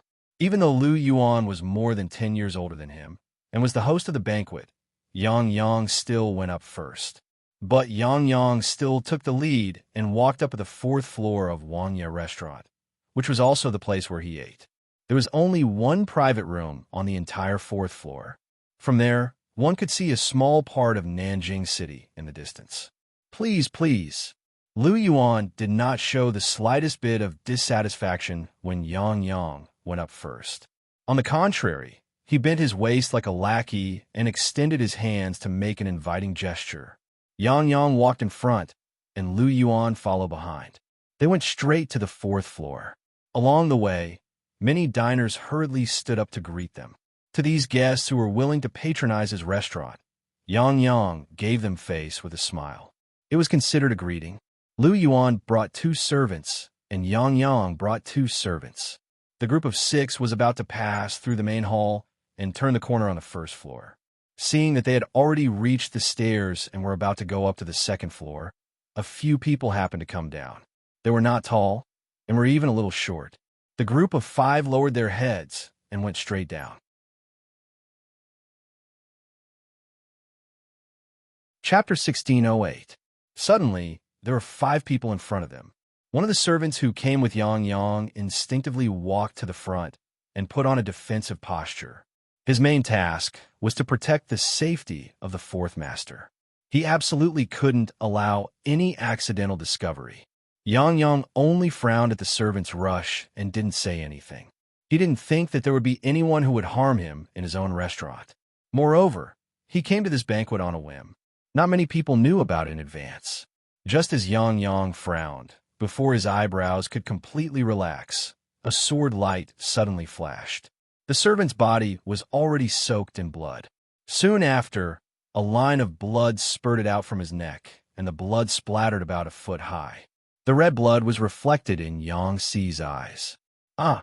Yang Yang screamed, and his body retreated as if out of instinct. Another figure also rushed out with this shout. He leaped in front of Yang Yang and used his body to block the 2nd sword attack. Once again, blood spurted out. The remaining servants' clothes were also stained with blood. The opponent's movements were too fast. Although the 2 servants who followed him immediately rushed out and lost their lives, they still couldn't block the opponent's 3rd sword attack.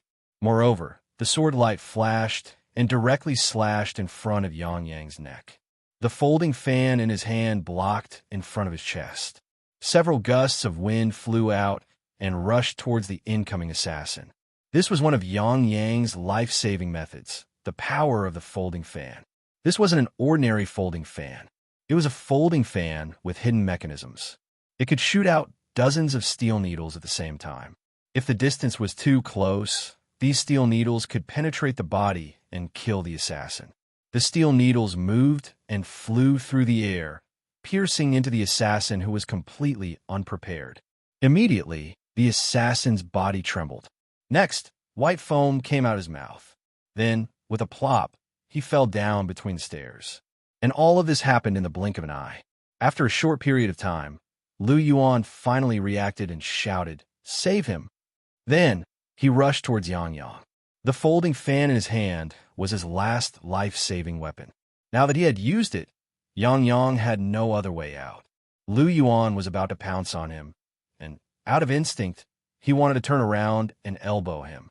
But Lu Yuan's voice rang out. "4th Master, nothing must happen to you.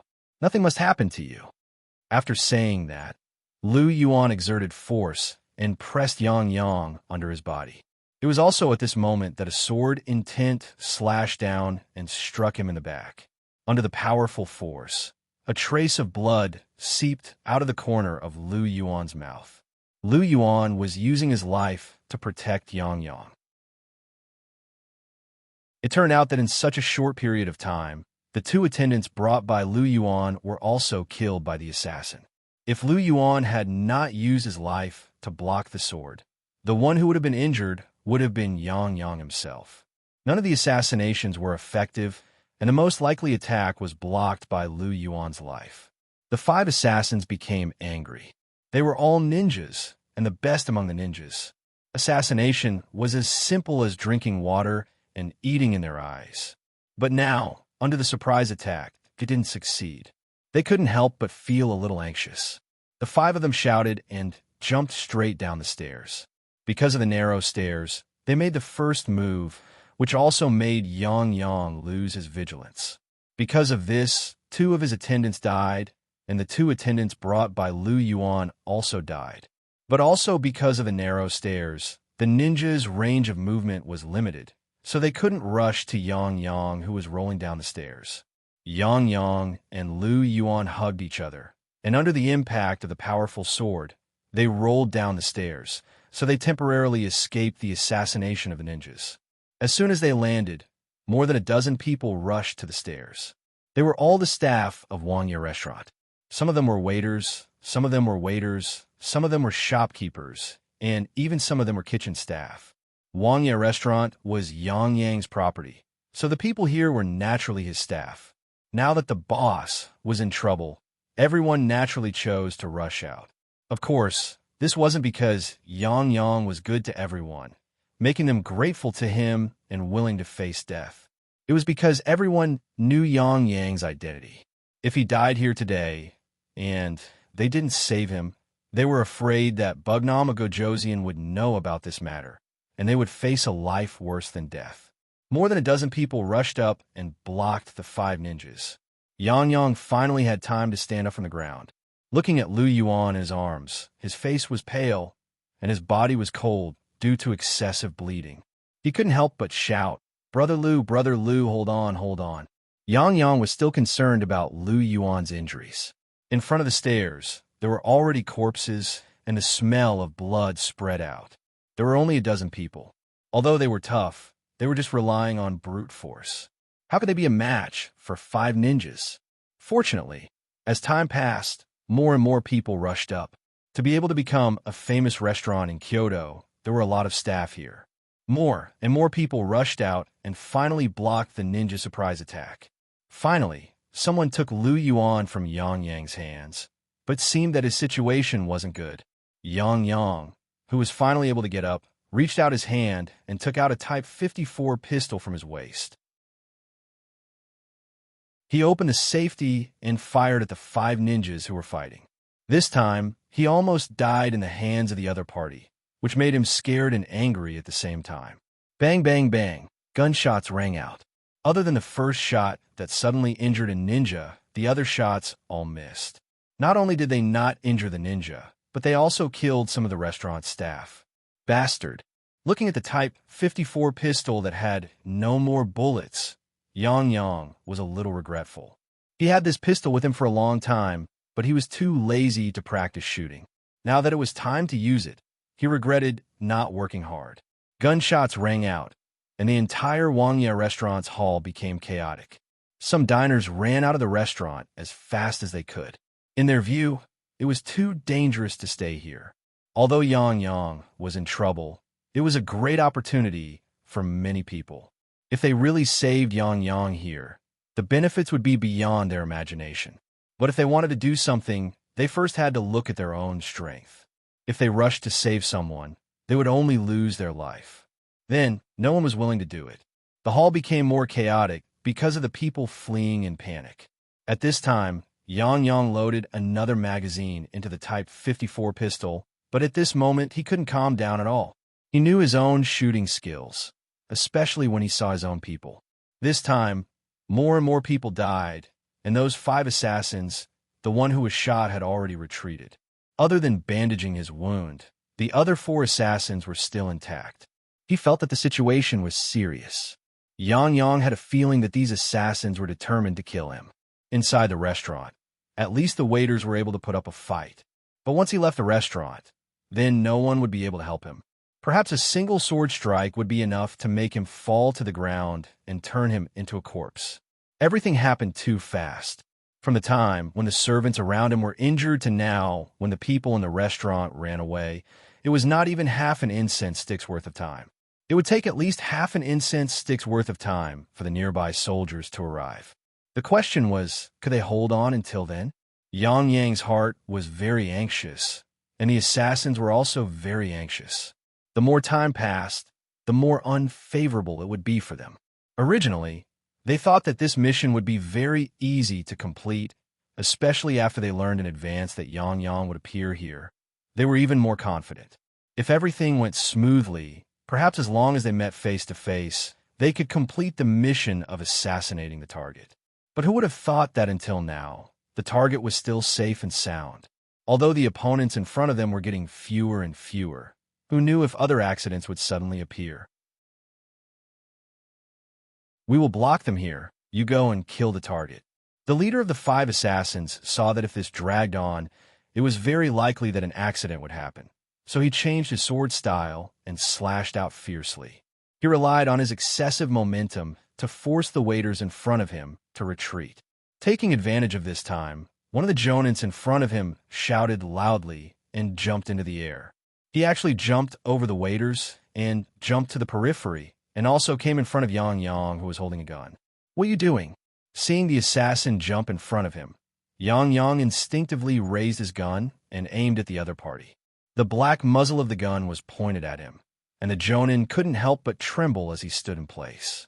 As a former member of the Yang Xie, ninjas were very clear about the power of the flintlock, especially the Yang Xie's flintlock. As long as one was hit by it, there would be very few good results. Now that the muzzle was in front of him, it would be a lie to say that he was not nervous at all. But when he noticed that Yang Yang's whole arm was constantly shaking because of nervousness, the jonin felt that the opportunity was coming, and suddenly his body swayed to the right, then turned to the left and rushed over. As soon as the jonin moved, Yang Yang also moved, and the muzzle of the gun was pointed to the right and fired. When the gunshot sounded, he found that the assassin was rushing over from the left. He was shocked and no longer cared about anything else. He waved his hand and threw out the 54 style. It must be said that Yang Yang also practiced some martial arts.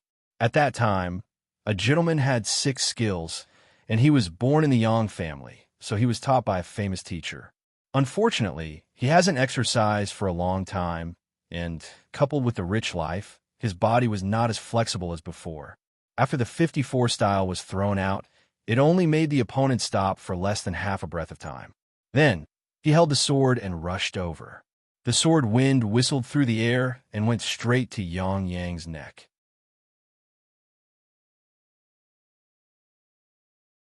Chapter 1609.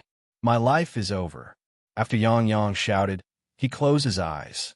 At this moment, he could even feel the piercing pain of the sword wind slicing through his throat. Dang! A crisp sound rang out. It was the sound of weapons clashing against each other. Then, there was a gust of cold wind, followed by the sound of more weapons clashing. After waiting for a moment, Yang Yang found that he was not dead. He opened his eyes and saw Yang Lu blocking in front of him. At this moment, there was a scratch on Yang Lu's right arm, and blood was flowing out from it. Needless to say, at the critical moment, Yang Lu must have rushed out to help him avoid the fatal blow. But because of this, Yang Lu was also injured. Who is Yang Lu? He is one of the 5 servants of the Bugnam of Gojoseon, Yang Chendong, and his skills were quite good. But later, because of some mistakes, he was sent to the southern Ming kingdom by Yang Chendong, and was responsible for managing the intelligence here. In the eyes of many people, he was already a marginalized person. Because of this, he used to drink to drown his sorrows for a period of time, and his physical condition was far worse than before. Because of this, the moment Yang Lu fought, he was injured. "How is it? Lu Zi, are you okay?" Yang Yang hurriedly came forward and asked with a trace of concern. "Fourth Master, this little one is fine." Yang Lu smiled at Yang Yang, and then his face flashed with a ruthless expression. He said to the butler Yang Ying and the others who followed him, "All of you go together and kill these assassins. Right? Try to leave them alive." After Yang Lu shouted angrily, he turned around and knelt down in front of Yang Yang. "Fourth Master, this little one just received the news and rushed over. I have frightened you." "It's okay. You came at the right time." Yang Yang also sighed in fear. Fortunately, Yang Lu came in time. It seems that Yang Xie's intelligence network is indeed very powerful. He can even get information about an assassination attempt. Yang Lu came with dozens of experts from the Intelligence Department's Action Department. Most importantly, these operatives were all holding pistols in their hands, which was very impressive. No matter how powerful you are, can you win against a gun? Wouldn't it be 1 in 1,000 to be selected to join the Operations Division of the Intelligence Department? 1 in 100, 1 in a dozen, 1 in a dozen, 1 in a flower, 1 in a flower. Naturally, their marksmanship wasn't as bad as Yang Yang's. When they fired their pistols, 4 of the 5 Jonins were killed on the spot. The other one was only shot in the body because they wanted to keep him alive, but his vital parts were fine. Capture him alive and ask him who ordered them to do this. Seeing that the situation was settled, Yang Lu heaved a sigh of relief and shouted loudly, "Don't come over." The last remaining Jonin waved the ninja sword in his hand and placed it on his neck, threatening to kill himself if anyone came over. This action really made the members of the operations department stand rooted to the ground, not knowing what to do. Haha, you can save him once, but can you save him 10 times or even 100 times? Let me tell you, since we have set him as our target, we will definitely kill him. Today we were just careless. It won't be long before you die. I will wait for you on the ground, ha ha ha. After a burst of laughter and clamor, the sharp ninja sword in the Jonin's hand instantly cut his throat, and with a spurt of blood, he fell to the ground with a plop. When the members of the operations department walked forward, they found that the Jonin was no longer breathing. 5 assassins died, just like that, without a single survivor. All of this was seen by Yang Yang's eyes. He should be happy, but he didn't know why. At this moment, he didn't feel happy at all. Only the words that some people said before they died flashed in his mind. You can save him once, but can you save him 10 times or even 100 times? Yang couldn't understand who hated him to the bone and wanted to kill him. But he knew that this place was no longer safe. In other words, the entire Nanjing prefecture was no longer safe. Before killing the person behind the scenes, he must leave here and find an absolutely safe place. Then where would be safer? Without much thought, the name of Resin City appeared in his mind. Yang suddenly grabbed Yang Lu's arm and said, "Lu Zi, immediately arrange something. I want to leave here. I want to go back to Resin City." "All right, you have to personally bring people to escort me." This is no problem. But shouldn't we report it to the young master?" Yang Lu revealed a difficult expression. "No need. I'm his 4th brother. When we reach Resin City, I will tell him." Yang shook his head. He didn't want to stay here for a moment longer. He just wanted to hurry back to Resin City. Otherwise, he wouldn't even dare to close his eyes and sleep. "All right," Yang Lu could only say reluctantly. After all, Yang was the young master's 4th brother and was also one of his own masters. As a servant, he could only obey unconditionally. Yang left, and Yang Lu brought over 100 members of the intelligence department to protect him. They went straight to Fujin. There was a ship specially sent to Resin City. It was also the nearest way home. Although he had left, what he left behind for the Southern Ming dynasty was a mess. There was no need to talk about Yang Lu's identity. Luckily, he didn't suffer any injuries. Otherwise, he really didn't know how to explain it to Bugnam of Gojoseon.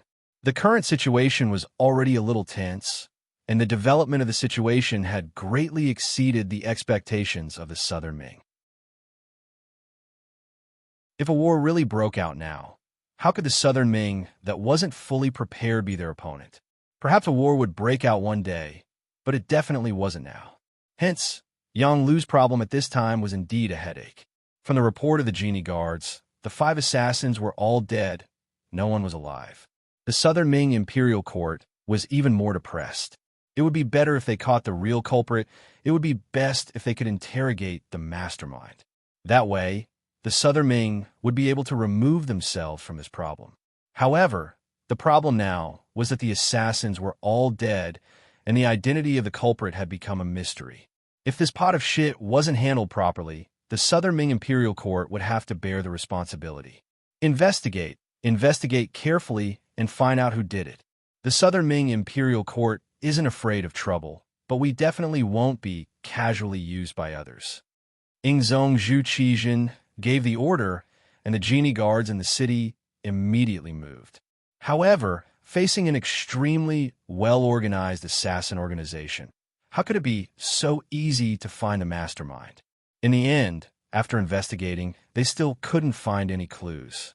Yang Qindong also received a telegram from the Security Bureau 4 hours after the incident. Someone wants to harm fourth brother. Yang Qindong suddenly stood up, his entire face terrifyingly cold. Dragons had reverse scales, and one of Yang Qindong's reverse scales was his family and loved ones. Investigate the ins and outs of this matter clearly. I want to know all the details of this matter. Yang Qindong was angry. The pitiful one was the head of the Security Bureau, Yang San. After he received the order, he immediately decided to set off for the Nanjing Imperial Court. However, before he left, he reported a clue that he had just found to Yang Qindong. Young Master, we have a new clue about the transmitter of 9826. Nanning Imperial Court. Bai Kuan stood on top of the city gate tower, wearing a suit of armor. In the past 2 days, after countless psychological struggles, he finally made a decision before he received the Southern Ming Imperial Court's decree. That was to fight against the 5-star army. There was a high possibility that he would lose this battle, but he still had to do it. Since he had already surrendered to the Southern Ming Imperial Court, he could only walk this path to the end. He had once surrendered to the Southern Ming Imperial Court from the 3 Provinces Army. If he surrendered to the 5-star army from the Southern Ming Imperial Court, wouldn't he be like Lu Bu, a slave of 3 surnames? Think about it. Lu Bu was the #1 general during the 3 Kingdoms era, but what good end did he have at that time? And what good reputation did he have today? No. Just the sign of a slave of 3 surnames nailed him to the pillar of shame, never to rise again. With such a living example in front of him, Bai Kuan didn't want to be such a person. Of course, the most important thing that prompted him to make such a decision was that the day after he surrendered to the Southern Ming Imperial Court and met Zhou Ziang, his family was forced to be sent to the capital of the Southern Ming Imperial Court. Gloriously, it was to protect his family and let them go to the capital to enjoy life. However, no one could see that this was simply treating his family as hostages. For the safety of his family, Bai Kuan could only do this. After making the decision, all the soldiers in the Nanning Imperial Court were gathered by him. In order to increase the chances of defending the city, he even ordered people to gather all the men, women, and children in the city. He was already prepared to perish together. This time, even if he lost, he wanted to label the 5-star army as immoral. As for himself, as long as his family was safe, he didn't care if he died.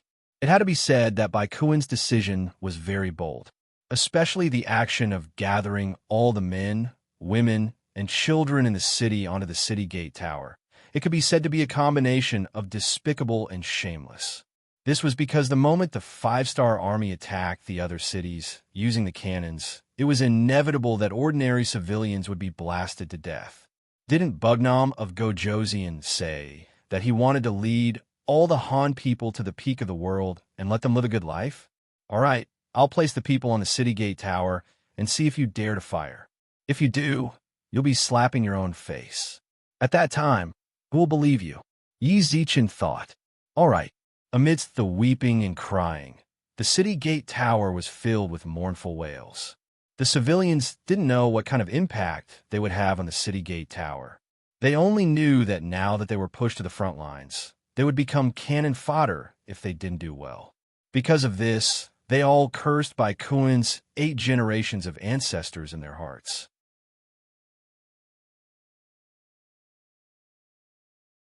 Chapter 1610. However, this kind of greeting was obviously useless. How could a person who wasn't even afraid of death be afraid of being cursed by others? Finally, while Bai Kuan was waiting, the 5-star army began to appear below the city wall. They're finally here. Let's see what you're going to do. Bai Kuan was wearing a full body armor. After looking from afar, he hid behind the civilians. He decided not to show his face and not give the 5-star army a chance to question and scold him. Otherwise, if he was really questioned, it wouldn't look good for him. Are they preparing for a battle? Tian Hu rode forward on his horse. When he took out his binoculars and looked, He couldn't help but curse when he put it down. This Bai Kuan is really a bastard. That's right, he is indeed a bastard. However, it will be difficult for us to do next. Division Commander Xiao Feng also put down his binoculars. His face was as black as the bottom of a pot. They couldn't be blamed for being so angry. Who would have thought that Bai Kuan would push the commoners onto the city gate tower? If that was the case, they would inevitably hit the commoners if they wanted to fire. If that was the case, just the words of the scholars and the mouths of the celestials would be enough to make it difficult for the commoners to defend themselves. What should we do? The two of them looked at each other at almost the same time. As the highest-ranking officers in this army, the two of them felt the pressure at this moment. It even made them feel a little breathless. Let's ask the sixth young master. Tianhu thought for a while and made a decision.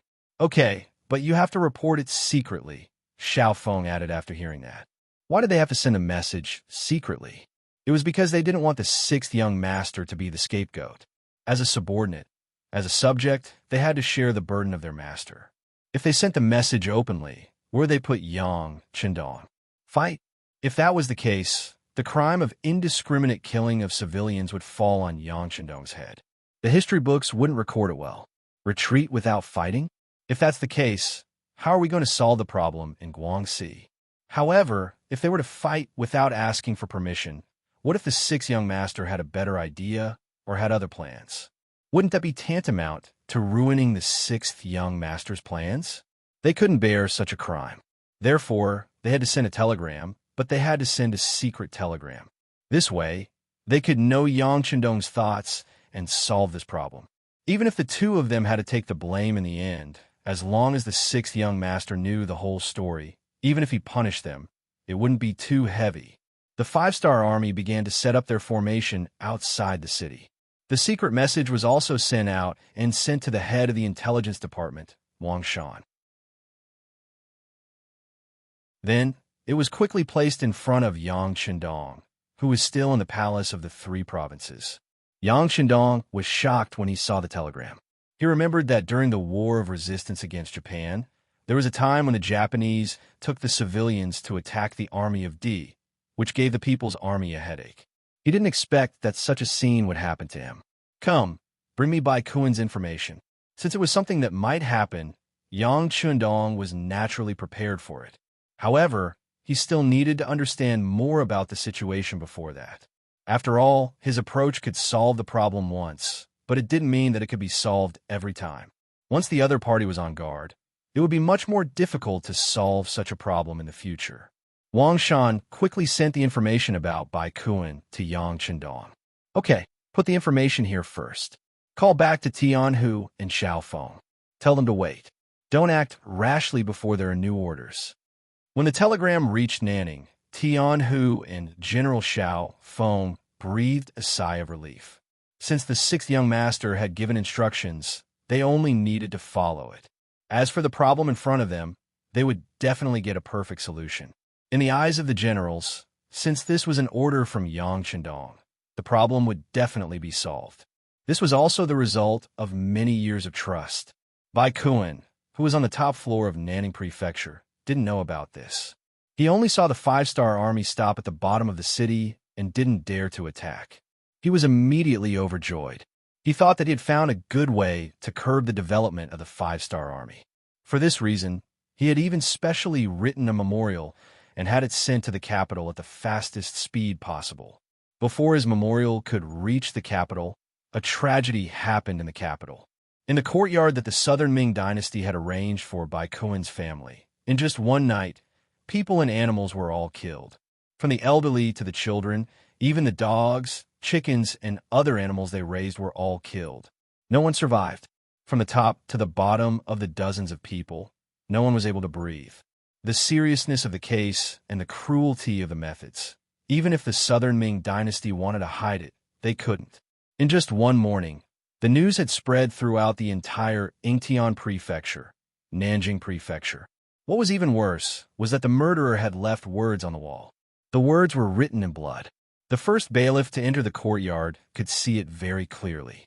It was very eye-catching. Clearly, this was Yang Qindong's method of revenge.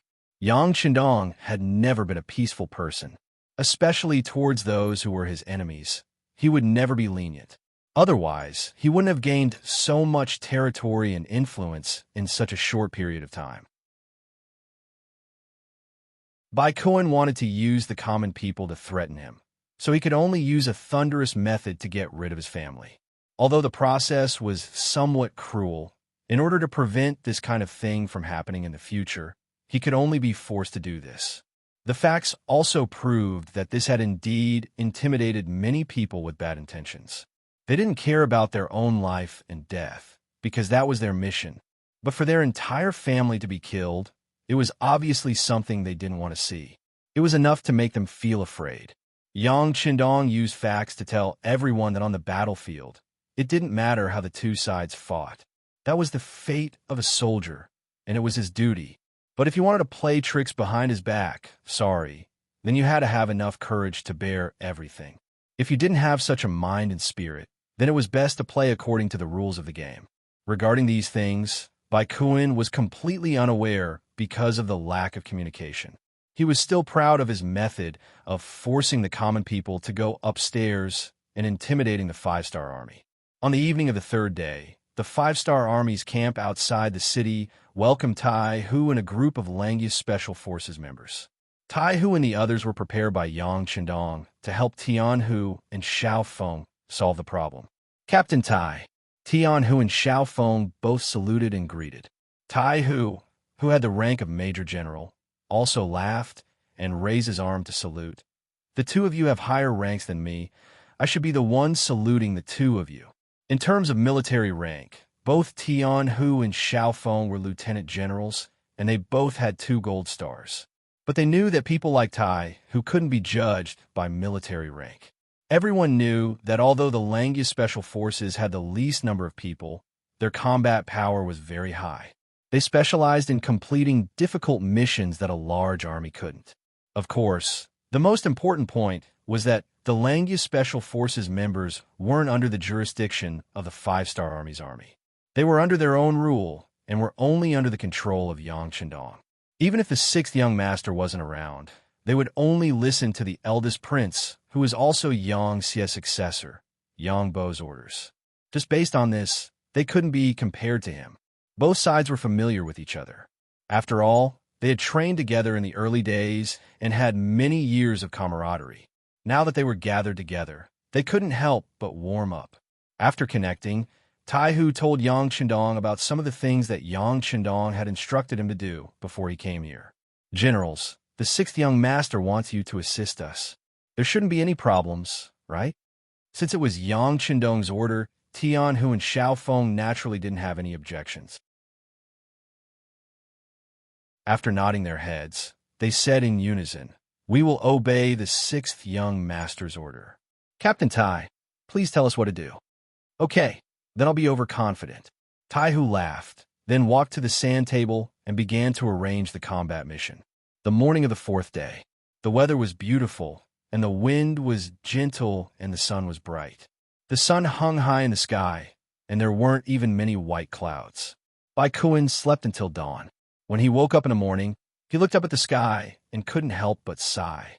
Good weather. Then, with the help of his bodyguards, he put on his armor and went up the city gate tower. Before they could reach the top of the city wall, someone had already reported that the five-star army had started to move. The five-star army's field cannons had also started to advance. What? Do they really dare? Hearing this, Bai Kuan's face tensed up. He was most afraid that the five-star army would disregard all criticism and launch a fierce attack. In this way, although the other side would also be criticized by the public, the first to die would be him. This was something he absolutely didn't want to see. He hurriedly went up the city gate tower and saw the cannons continuously moving forward. Not only that, the five-star army also split up. A large number of cavalry moved towards the north and south gates. What were they doing? Bai Kuan was puzzled at first. After thinking it through, he couldn't help but let out a sigh of relief. What? Do they want to play a trick of surprise? Then you're destined to miscalculate. On the other city gate towers, I have also arranged for many civilians. Unless you dare to risk universal condemnation, you can dream of attacking the city. The five-star army's actions didn't make Bai Kun feel afraid. He had a feeling that the other side was just bluffing. They wouldn't dare to casually attack civilians. Since that was the case, what was there for him to worry about? Bai Kun's heart calmed down. However, what he didn't know was that in the sky above him, there was an air force flying over.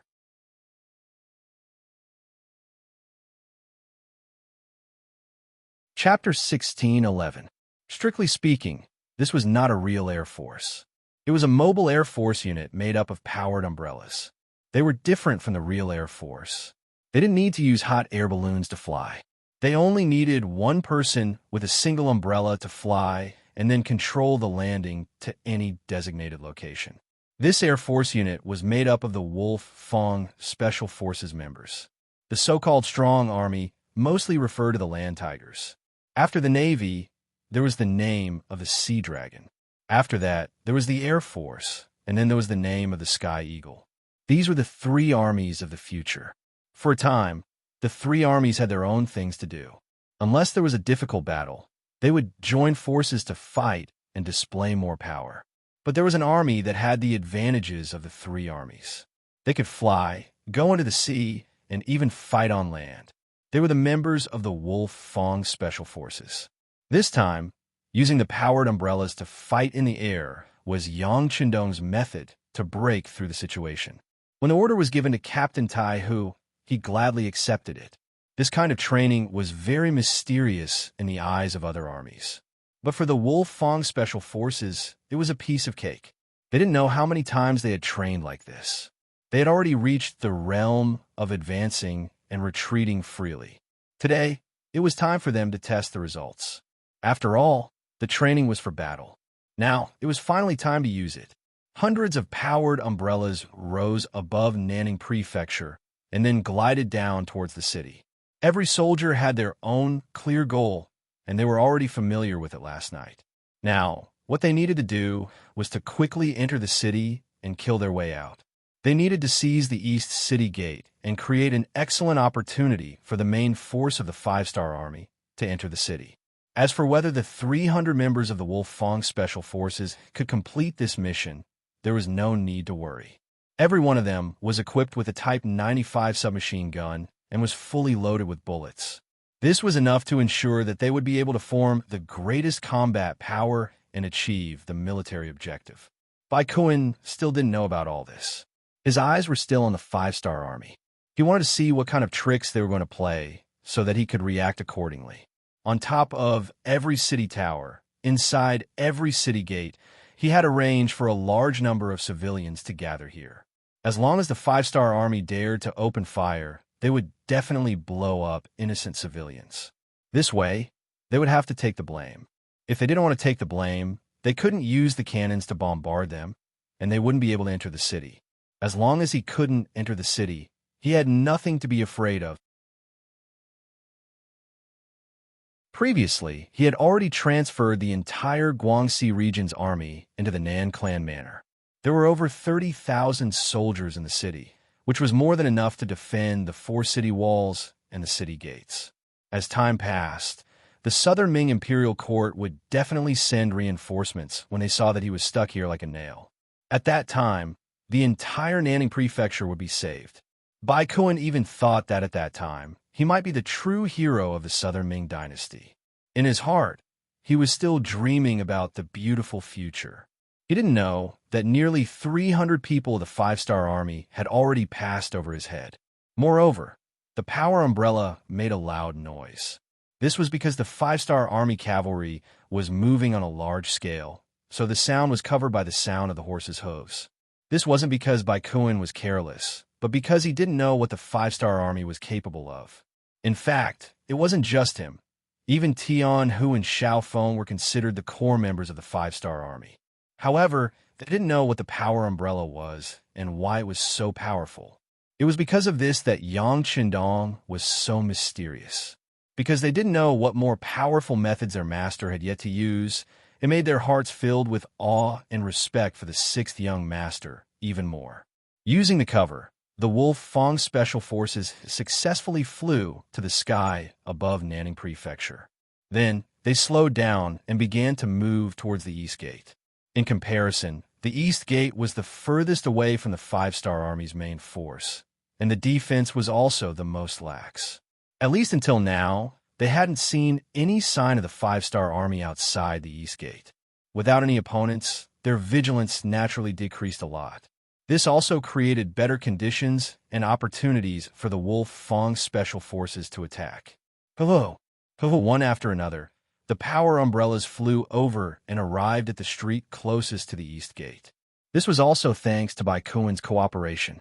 If he didn't bring all the people in the city to the city tower and the gate, the whereabouts of Tian Hu and the others would definitely attract some people's attention. But now, there was no one on the street, so they could hide their whereabouts quietly. Then, they closed the umbrellas and gathered. They gathered the power umbrellas together and placed them in an empty courtyard. Then, they started to check the equipment and personnel. There were a total of 288 people in this trip, except for one person who stepped on a roof when he landed and suffered a slight ankle injury. The rest of the people stood in front of them unharmed. Tian Hu faced 287 people. His face was a little red, and he was very excited. He knew that after this battle, the name of the Wolf Fong Special Forces would be completely known. Leave 18 people behind to guard the equipment. The remaining 270 people will be divided in 9 teams. Each team has 30 people. Search in a fan shape and move towards the East Gate. Remember, unless you encounter the enemy's main force, it's better not to fire if you don't have to. Do you understand? Tian Hu asked loudly. In the entire team, except for the 18 people who were about to be left behind, the rest of the 270 people answered in unison. If it weren't for the fact that they were in the enemy's heart and couldn't shout loudly, their shouts would have caused the earth to shake. In the following time, they formed the teams. Except for the injured person, 17 people were left behind unwillingly to guard the equipment. The other 9 teams were quickly organized and then followed their respective team leaders to search in the direction of the target. When the Wolf Fong Special Forces was established, one of the earliest tasks was to carry out the beheading operation. Therefore, their vigilance was extremely high. For example, how to camouflage and move forward in the enemy's rear was their specialty. 9 teams with a total of 270 people moved together. This could be said to be the biggest operation of the Wolf Fong Special Forces in the enemy's rear. Everyone knew the importance of this task, so they were very careful when they moved forward. No one wanted to drag the whole team down because of their own reasons. The result of their concerted efforts was that they were not discovered by anyone until they moved to the East Gate. Team 3 and Team 4 will take the initiative to attack. The other teams will protect them. If things go wrong, you can choose to shoot. When they moved to a place 1 mile away from the East Gate, Tian Hu made a gesture to stop the team and start to arrange the situation. 5 minutes later, Teams 3 and 4, with a total of 60 people, became the first echelon. They walked out of the darkness and moved toward the East Gate, which was slightly empty. These 60 soldiers were all wearing the military uniform of the South Ming Army. This was one of the items they had obtained when they encountered the patrol team of the South Ming Army. Now is the time to borrow this flag. Outside the East Gate, the soldiers of the South Ming Army stood in a mess. Some of them had even leaned against the bricks below the city gate tower, closing their eyes to rest or taking a short nap. The soldiers would only open their eyes when the civilians under the city gate moved. Then, they would reveal a ferocious look, warning and threatening the innocent civilians not to move. Otherwise, the consequences would be very serious. When Tai Hu and the others saw this through the binoculars, they gritted their teeth in hatred. Was this how the strong bullied the weak and the strong bullied the weak? Did they only know how to threaten the defenseless civilians? What kind of ability was this? Fortunately, Teams 3 and 4 attacked at this moment. It was time to save the civilians. They were all wearing the military uniform of the South Ming Army and looked like they had just returned from a patrol. Even as some of the South Ming Army saw them, they did not think much of it and continued to do what they were supposed to do. After all, they were on the same side, and there was nothing to be suspicious about. 400 meters, 300 meters, 150 meters, when they were finally 50 to 60 steps away, those with good eyesight could clearly see the faces of the other party. A Chiliarch of the South Ming army had a puzzled expression on his face. He realized that he did not recognize a single one of the South Ming army. He did not even recognize a single one of them. This unexpected situation attracted the attention of the Chiliarch. He could not help but shout, "Which general are you under? Why do you look so unfamiliar?" This shout also attracted the attention of the other South Ming army soldiers. Everyone looked at these people with puzzled expressions. The captain of the third team was Shou Ho. He had already expected this to happen and did not panic. Instead, he laughed and said, "I am General Bai Kuen's personal guard. This time, I am here to inspect you. I say, your vigilance is not bad. The city gate is so tightly sealed. You can't be thinking that the 5-star army is so resourceful that they can fly into the city, right?" This explanation immediately attracted a wave of laughter. It was clear that everyone had the same thought. They did not think that the 5-star army could enter the city with such a tight seal. In addition, Shou Ho said that he was Lord Bai Kuen's personal guard. Just this identity alone was enough to make everyone look up to him. "So, it is Lord Personal Guard. Forgive my poor eyesight. Quickly come and rest." The Chiliarch revealed a fawning smile.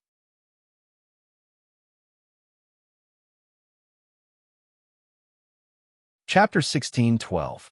Since someone invited him, Shou Ho naturally wouldn't be polite. He called the members of Squad 3 and 4 and strode towards the East City Gate. While walking, they also intentionally tidied up the long backpack behind them. It contained the 95 style.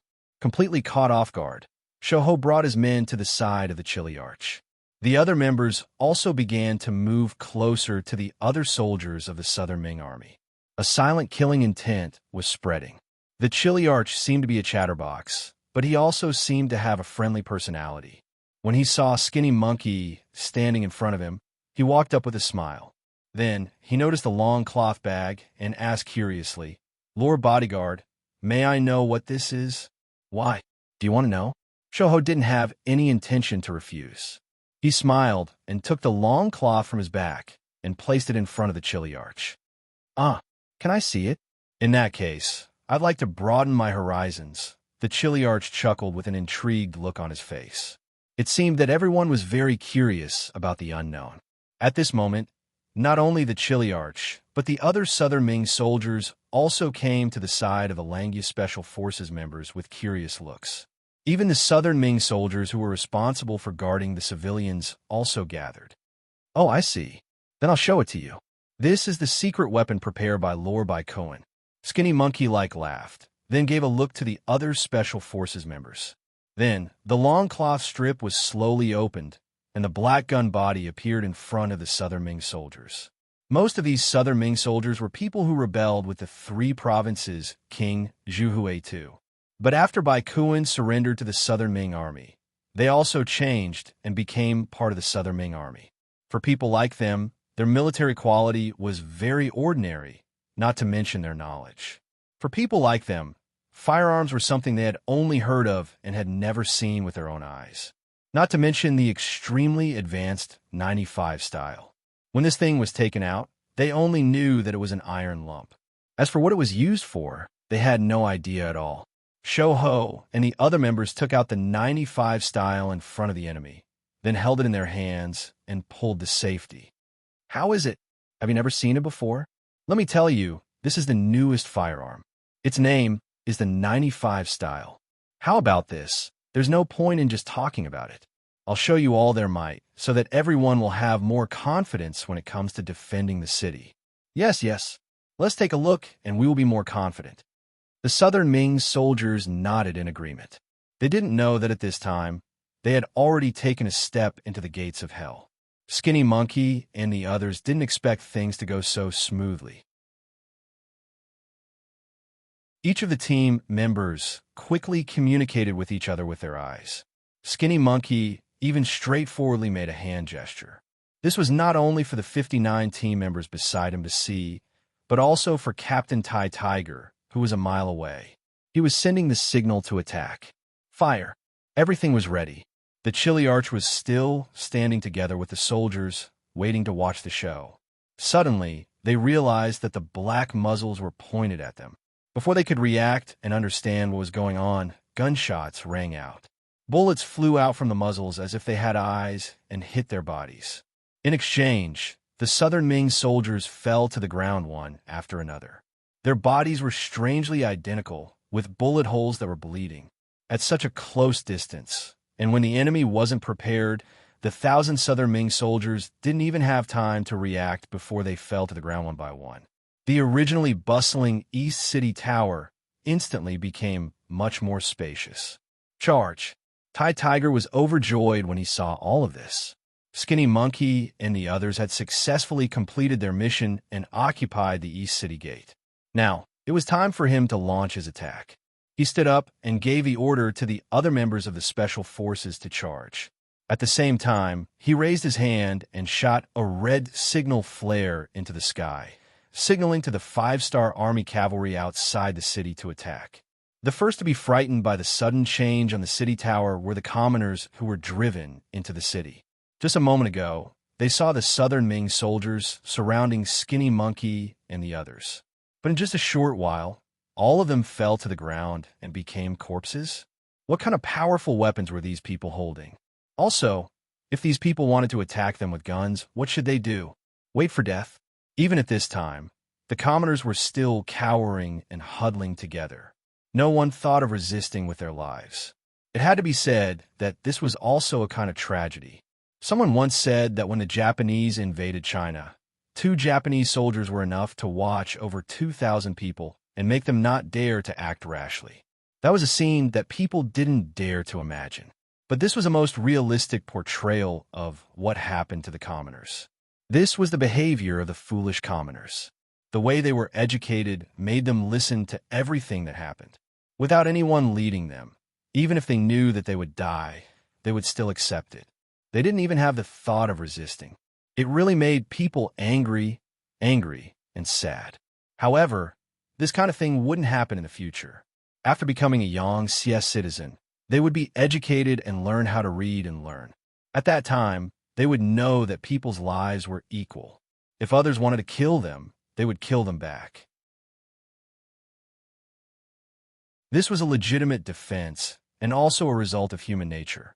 In this way, if someone wanted to harm the Han people in the future, they would have to wait for the countless Han people to stand up and resist them.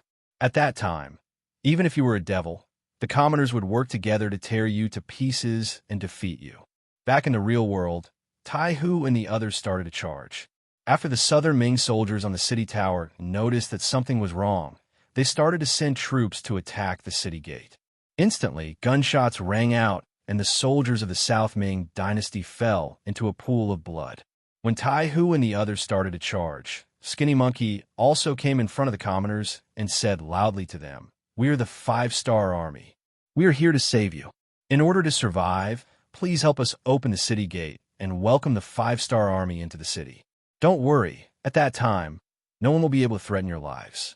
As long as your actions are reasonable and legal, you will be the proud Han people in the future. No one will dare to bully you anymore. I can guarantee that." Hearing Skinny Monkey say that he was sent by the 5-star Army to save them, there was no need for any guarantees. The commoners all became excited. In the past, there were some rumors about the 5-star Army, saying that they were very good to the Han people. If there were people who didn't believe it when they were defending the city, the 5-star Army didn't use cannons to blast open the city gate and injure them. Therefore, at this moment, there was no need for Skinny Monkey to guarantee anything. All of the commoners chose to believe him. What are you waiting for? Open the city gate and let the 5-star Army in. Among the commoners, someone finally reacted and shouted. The commoners were like this. Once someone took the lead, they could display unimaginable strength. With everyone working together, the thick city gate was pushed open. At this moment, smoke and dust could be seen rising from the east gate. That was the scene of the 5-star Army's cavalry from the north and south of the city. Very good. You have used your actions to save your own lives. You have done very well.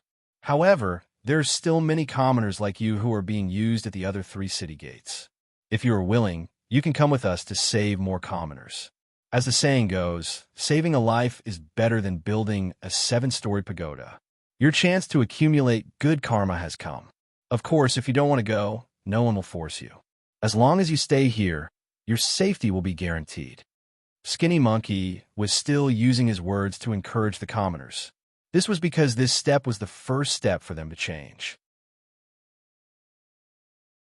Under Skinny Monkey's persuasion, and with the thought that saving people could accumulate good karma, the main reason was that many of the commoners' relatives were still at the other city gates, and they indeed needed their help. Therefore, this suggestion quickly gained the support of most of the commoners. At this moment, more and more commoners responded, and Skinny Monkey's team continued to expand. Good. Then everyone get ready. When a main cavalry of the 5-star army enters the city, we will go to the other city gates. At that time, how many commoners we can save will depend on you. Skinny Monkey was very satisfied with the commoners' performance and immediately grinned. In front of the city gate, Taihu led 7 small teams to snipe the South Ming army coming down from the top of the city gate. Those who were able to join the Wolf Fong Special Forces and pass the assessment were all very skilled.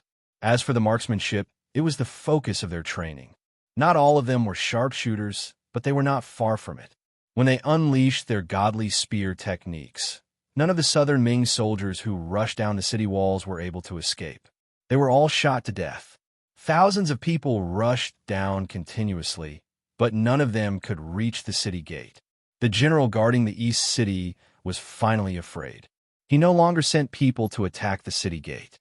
Instead, he lit up a thick smoke and began to warn them. At this moment, countless cavalry soldiers of the First Army entered the city through the east city gate. At this point, the scales of victory began to tilt. Bai Kuan was still watching the performance of the 5-star army on the west city gate tower. When he saw the cavalry of the 5-star army constantly moving and the ground rumbling, he had already changed from the initial fear to the current calm.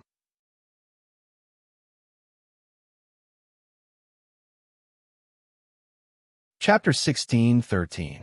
In his opinion, this was simply the 5-star army's bluff. If they really had such strength, they would have charged into the city a long time ago instead of lingering here from morning to noon. It was as if they had nothing to do. Lord, Lord, thick smoke, thick smoke. A guard casually looked back out of boredom and saw the thick smoke rising from the east gate. Then he exclaimed out loud, "What thick smoke?" Seeing how unsettled his guard was, Bai Kuan showed a disdainful expression. He was already thinking of kicking this person out of the guard team. After all, if he wanted to follow his own people, he needed to be calm because he was a hero of the Southern Ming dynasty. As he spoke, Bai Kuan also turned around and saw the thick smoke rising from the east gate. At this moment, he completely forgot what it meant to be calm. He just stood there with his mouth wide open. He didn't know what to do. Wasn't there no 5-star army outside the east gate? Why is there smoke rising all of a sudden? What is going on? Could it be that someone had mistakenly lit the smoke signal? As soon as this idea came out, it was directly rejected by Bai Kuan. Even if there was a mistake, it should have been extinguished immediately instead of letting the smoke get bigger and bigger. In this case, there could only be one result. The east gate was in danger, and it might have been breached by the 5-star army. What's going on? Where did the main force of the 5-star army come from outside the east gate? How did they attack the city? Why didn't we hear the sound of cannons? As soon as he opened his mouth, he asked a series of questions. But regarding all this, no one knew what was going on, so naturally, no one could answer Bai Kuan's question. Report. Fortunately, it didn't take long before a scout from the city rushed to Bai Kuan's feet. What the hell happened? Tell me. Bai Kuan grabbed the scout's collar and asked with red eyes. Reporting to the general. That scout was also shocked by Bai Kuan's words. However, he still replied instinctively. The 5-star army suddenly appeared in the city and attacked from the inside. Now that the main force of the 5-star army has entered the city, all the city gates have become dangerous. General, please send reinforcements. When the scout's reply entered Bai Kuan's ears, he shook his head in disbelief. Impossible. How could there be 5-star army reinforcements in the city? Didn't we check it before? Where do they come from? Huh? Bai Kuan found it hard to believe the truth in front of him. If someone were to tell him right now that the five-star army's reinforcements had flown over while his attention was focused on the cavalry below the city walls, he would definitely not believe it.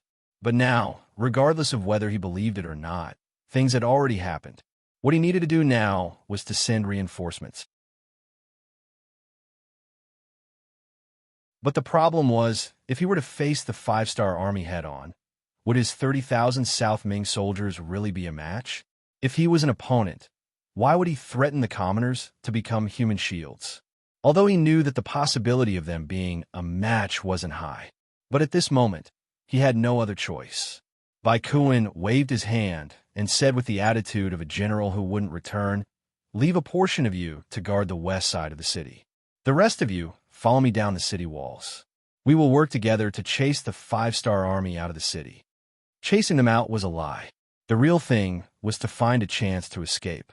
Because when Bai Kuan said this, he didn't have the confidence to do it. The soldiers below didn't know the truth. They only saw that even the general was going to get on the horse, and they were all encouraged.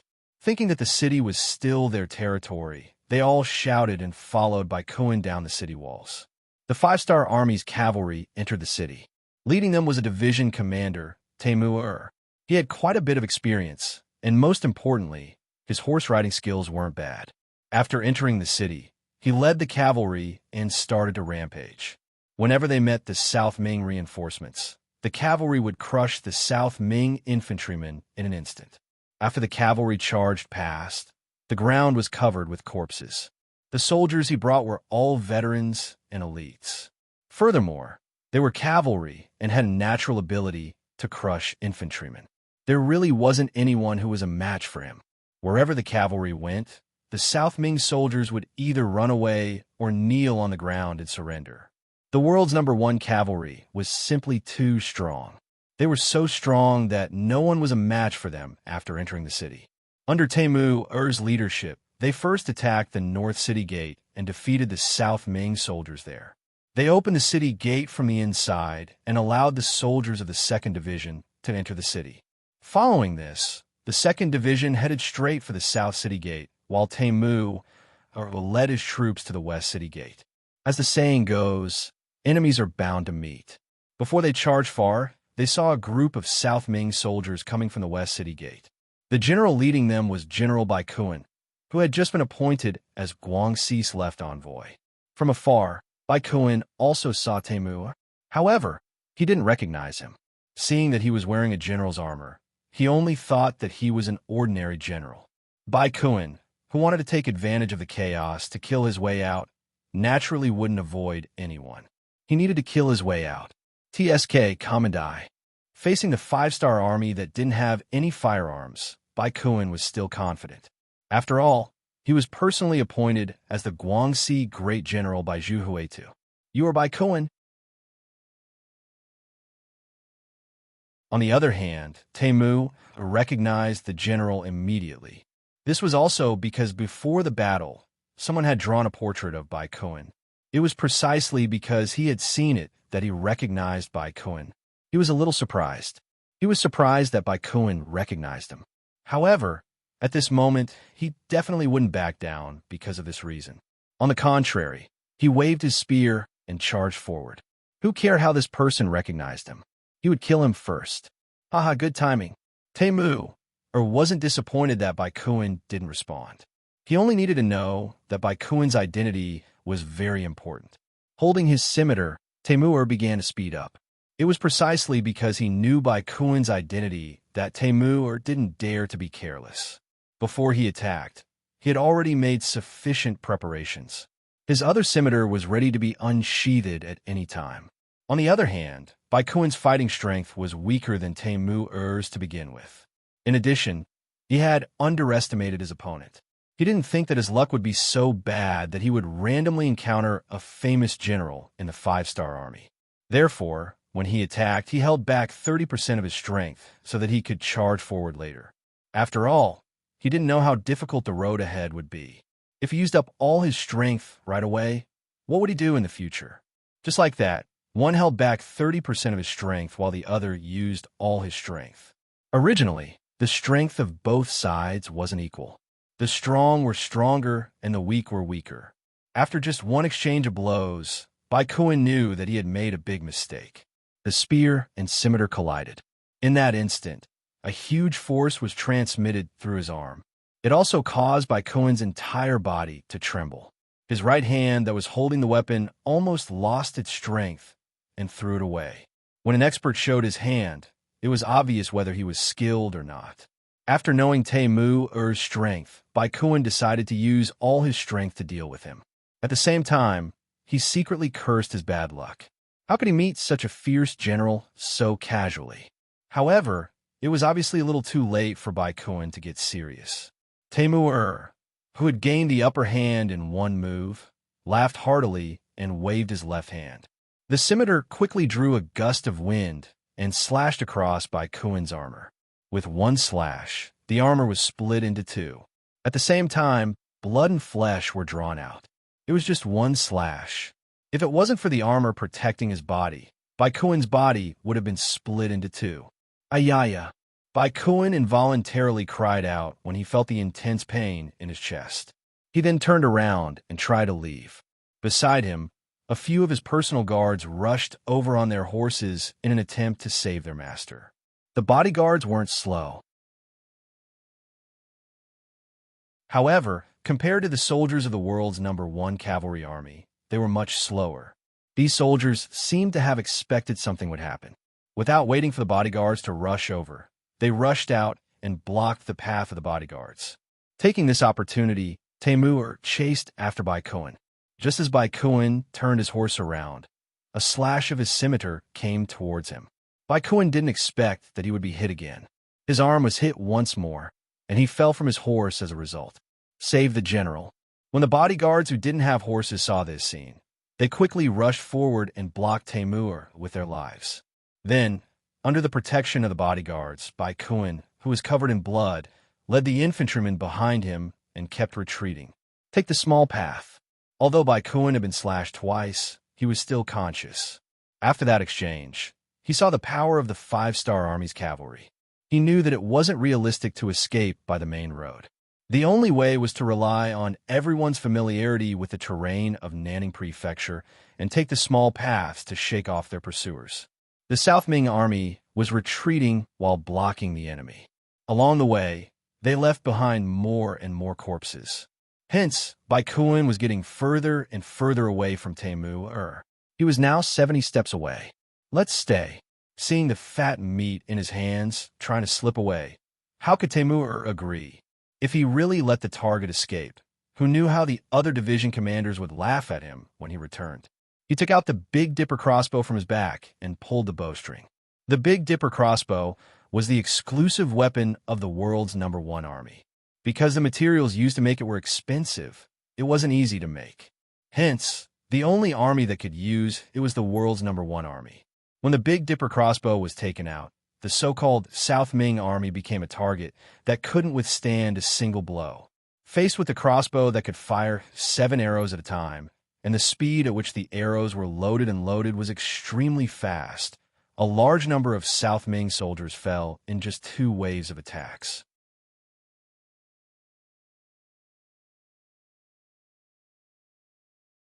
Chapter 16-14. Some of them had already become corpses, while others had knelt down and surrendered out of fear.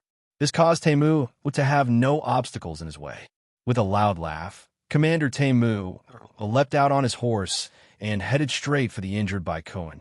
The 5-star army's cavalry entered the city, which meant that Nanning Prefecture had fallen. When the 4 city gates opened from the inside, countless commoners erupted with their strength, knocking down the 20,000 southern Ming soldiers. The strength of the commoners could not be underestimated. It was fine if they didn't erupt, but once they did, the shocking strength they released would leave people speechless. Thus, Nanning Prefecture fell. The pitiful Baikuin was first captured alive by Temu-Er due to his injuries. After a simple bandage, he was tied to a pillar in front of the city square. Countless commoners swarmed over. The timid ones were allowed to throw rotten eggs or green vegetables at Baikuin's body. The more daring ones directly spat at him. There were even some who urinated on him on the streets. As for the more daring ones, They used sharp daggers to slice off Bai Kuen's flesh under the supervision of the five-star army soldiers. This was a punishment worse than death by 1,000 cuts. All of this was because Bai Kuen wanted to force the commoners into a state of certain death. Now, retribution had arrived. If he had known that this would happen, he would not have chosen to use the commoners as a human shield, even if he was beaten to death. Afterwards, when Bai Kuen's matter was intentionally spread to the various prefectures of southern Ming, all of the generals fell silent. They originally thought that the five-star army slogan of loving the commoners was a weakness that could be used against him. If they did it well, they might be able to turn defeat into victory. But now Bai Kuen had done this. Not only had he died without a burial place, but even his family had not received any benefits. All of them had died. With this living example in front of them, they could not help but learn from it. They did not want to become the second Bai Kuen. As for how the five-star army appeared in the city, this matter became a mystery, and many people had a question mark in their hearts. Nanning House was taken down. As the capital of Guangxi, this had a huge meaning and alerted the South Ming troops in the other provinces. Right now, no one doubted whether the five-star army would be able to conquer Guangxi. What they were thinking about was whether the five-star army would continue to expand after conquering Guangxi. This was something that everyone was concerned about. Time passed day by day. After Bai Kuen was killed and Nanning Prefecture was broken through, the other prefectures in Guangxi all surrendered, to the extent that the world's first cavalry army, Cold Front 2nd Division, and Russia's 1st Division had no choice but to fight on different fronts. However, even if they split up their forces, their progress was still very fast. Without encountering any tough battles, the five-star army's vanguard would often open their doors and surrender.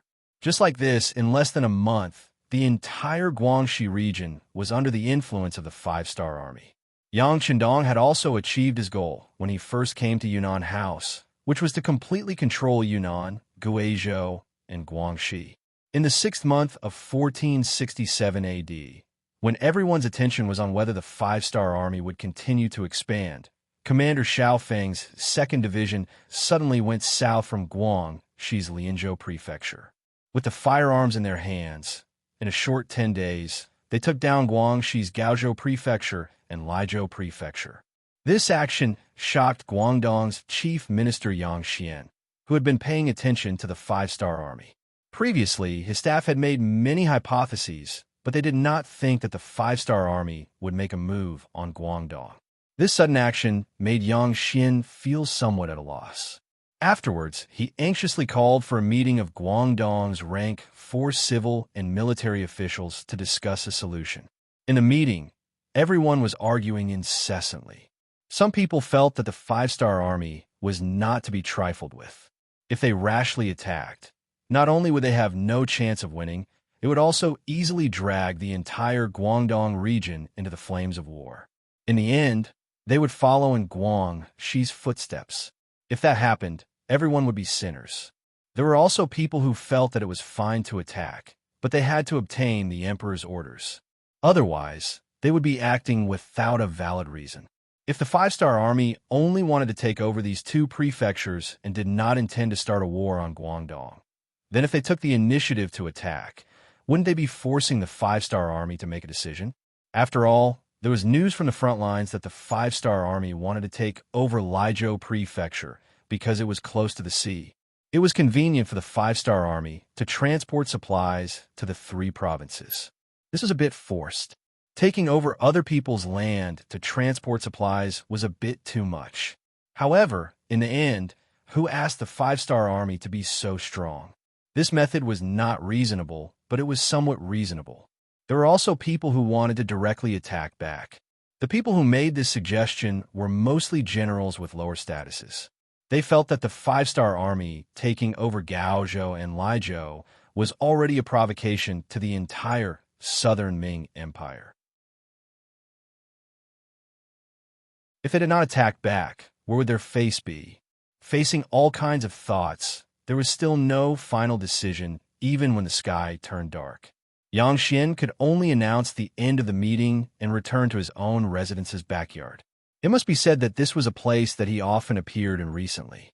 The reason why he often came here was because there was an extremely important person living in the courtyard. Usually, when Yang Ding wanted to enter, he had to report his arrival. But this time, he didn't care so much. He directly broke in with a few servants and saw Minister Xie Chongshu, who was writing memorials in the room. Xie Chong, Minister of Rights of the Southern Ming Empire. A month ago, he was ordered by Emperor Zhu Qizhen to Guangxi to prepare to negotiate with Bugnam of Gojoseon. But no one knew that Xie Chongshu was very afraid of death in his bones. There were no more records of this person in history. Only some unofficial records recorded that he was once a grand scholar, but his ranking was not very high.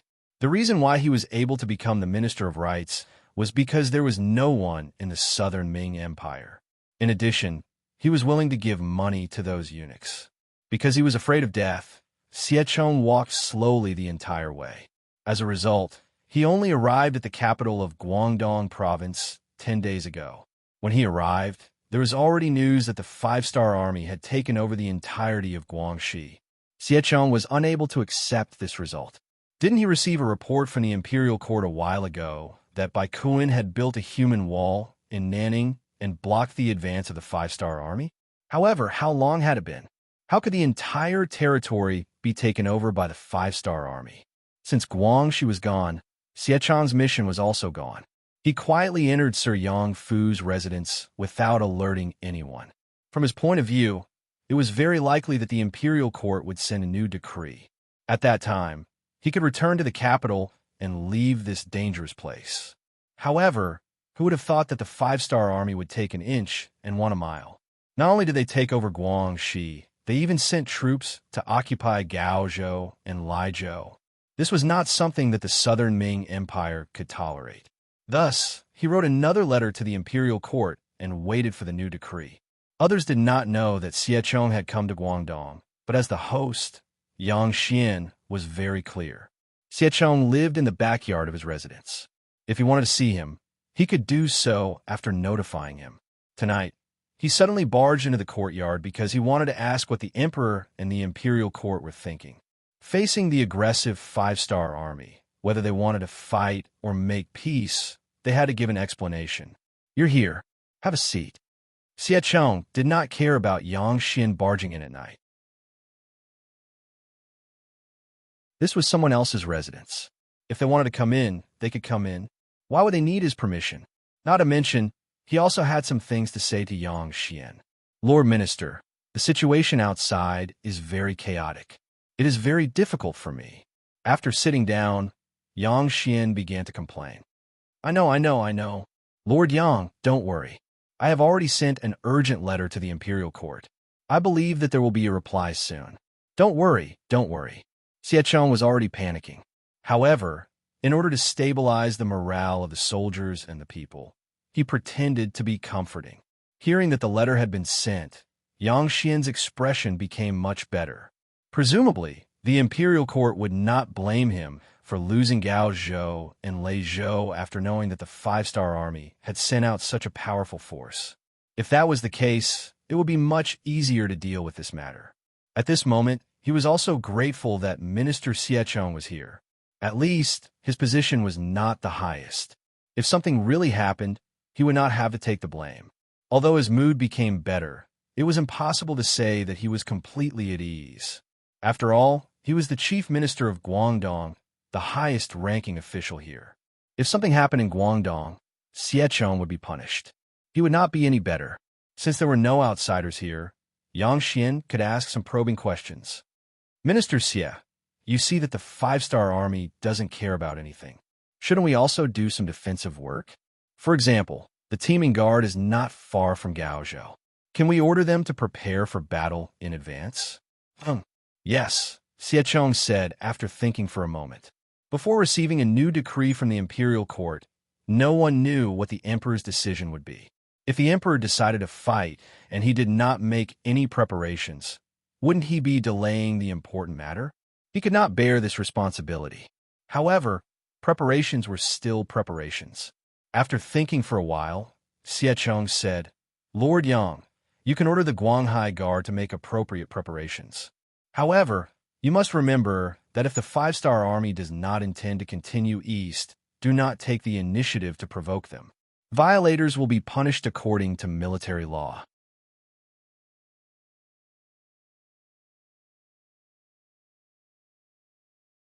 Chapter 16:15. Understood. This was also what Yang Xian wanted to say. He did not want the five-star army to attack because of his wrong decision. If that happened, there was an 80% chance that the Guangzhou prefecture would follow in the footsteps of the Nanning prefecture. The problem was, after the five-star army conquered Guangxi, would they continue to attack the east and conquer Guangdong?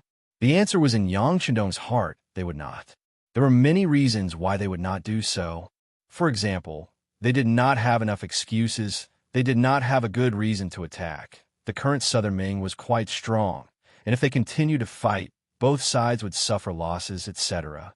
Ultimately, Yang Chendong, or Yang Xie and the five-star army, were not fully prepared. 6 years ago, because Yuandong province was attacked, Yang Chendong personally led the army and fought until now. The results of these 6 years were so great that it completely exceeded Yang Chendong's expectations. Before this, he wasn't mentally prepared for this. Even if they conquered 3 provinces this time, it was because of Zhu Huihua's provocation. Otherwise, Yang Chendong would have returned to Qiqian City to rest. The situation was already beyond his expectations. The management staff could not keep up, and the army also needed to rest after a long battle. If he wanted to attack Southern Ming, he did not know how much military resources and supplies he would need. Before all of these were prepared, Yang Chendong wanted to stop here. Of course, if Southern Ming took the initiative to provoke him, then he would not be polite. If he didn't have enough management personnel, he could just use the old people from the Southern Ming Empire. Then, when there were new people, he could slowly replace them. Although doing this would cause instability in the rear, Yang Chendong wouldn't admit defeat when facing the Southern Ming Empire's army. As for conquering Gaozhou and Laizhou, Yang Chendong really wanted to open up a sea supply route. In this way, all kinds of military supplies could enter the 3 provinces faster, and it would play a great role in stabilizing the situation. With such benefits, he had no choice but to do it. As for whether this would cause the Southern Ming Empire to be disgusted or even take the initiative to send troops, Yang Chendong didn't want to think too much about it. What's the matter? You guys didn't care when Zhu Huiqiang sent troops to Langsun. You guys even supported Zhu Huiqiang with cannons. You even let Wang Mubin of Shiping deal with me. Taking down these 2 houses would be considered as interest. That was what Yang Chendong thought. After allowing Xiao Feng to take down Laizhou Prefecture, he ordered Lung Feng and the 2nd Division to build a port to receive the resources from Qiqian City. He himself was waiting for the Southern Ming Imperial Court to send someone to negotiate with him. Although there was a Southern Ming envoy named Zhou Ziang in the Nanning Prefecture, Yang Chendong wasn't going to talk to him. This person's rank was too low. He had already received news that Minister Xiechong had personally come. Since that was the case, it was better to have a chat with this person. Zhou Ziang, who had been neglected, was much more haggard than a month ago. He didn't know what was going on outside. He couldn't sleep well and didn't eat well. He had lost more than 5 kilograms. He had also requested to meet with His Highness Bugnam of Gojoseon more than once. At this moment, he no longer had the arrogance from before.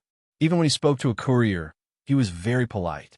However, even though he was polite, the courier didn't take him seriously. Perhaps it could be said that the order he received was to watch Zhou Ziang and the others. Everything else had nothing to do with him. He had requested for a meeting for several days. In order to achieve his goal, he had even taken out all of his valuables. It was all to curry favor with the courier. However, there was still no progress. At first, he thought that the other party thought it was too little, so he kept increasing the price. However, in the end, he realized that the other party really didn't want to accept it. On this point, Zhou Ziang was filled with emotions. Since ancient times, there had been a saying that there were 7 rank officials in front of the prime minister's door. It was said that the status of a servant was similar to that of the master. When a master was powerful, the small people under him could also benefit and even rise to the heavens. Just like in the current southern Ming dynasty, many servants of the big families were all arrogant. Sometimes, they could even complete some tasks that only the officials could do. When they returned, they would receive some benefits. This was something that everyone tacitly agreed upon. After all, many things that the master wanted to do required the servants to complete. Why didn't this work in the five-star army? Just from his small matter, one could see the power of the five-star army. He couldn't even bribe a small courier. Zhou Ziong didn't know what else he could do. Just like that, the days passed with sighs and sighs. Until one day, Ba Daojiang suddenly appeared in the courier. When Zhou Ziong saw the other party, tears actually flowed out of his eyes. It was as if he had seen his family after many years. At this moment, Zhou Ziong was indeed very emotional. He had finally met someone who kept his word. Assistant Minister Zhou, what happened to you? Could it be that someone mistreated you? Ba Daojiang was also shocked by the tears flowing out of Zhou Ziong's eyes. He instinctively thought that someone had done something unfavorable to the southern Ming dynasty. No. Seeing that Ba Daojiang had misunderstood, Zhou Ziong shook his head and said, "We are very good here. There is enough food and drink, and there is a lot of variety. It is really good." This wasn't to say that Zhou Ziong was flattering, but it was the truth. When it came to food, Yang would never be thrifty or diligent when it came to it. Using a sentence that Yang Qindong once said, if one wanted to change every day, they wouldn't even be satisfied with food. If they couldn't change, then what change was their change? Oh, Ba Daojiang nodded his head in satisfaction after hearing this. He also didn't believe that someone would dare to do such a thing.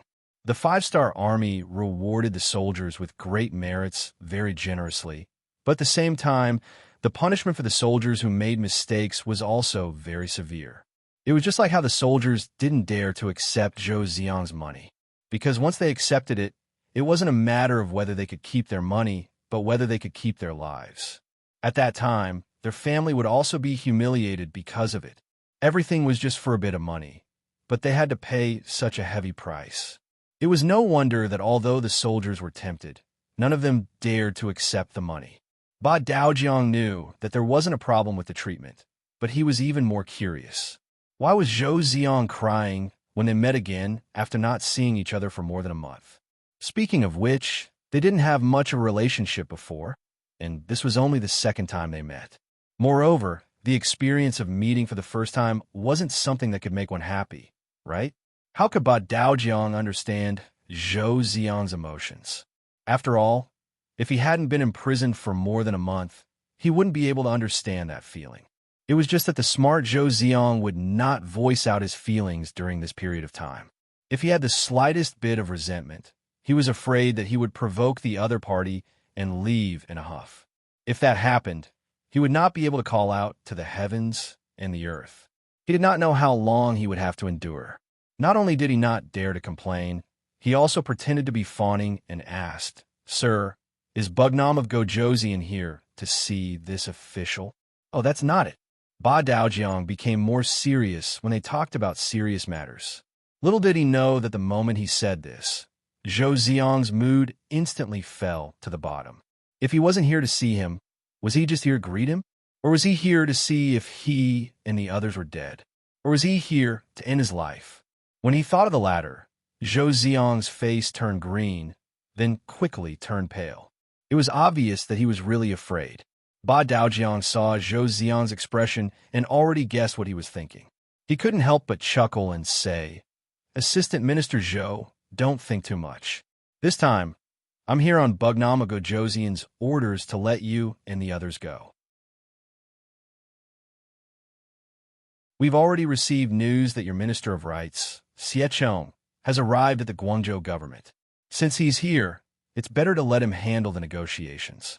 You can go back now and inform Minister Xie to come to the Nanning government. At that time, Bugnam of Gojoseon will also arrive at the Nanning government.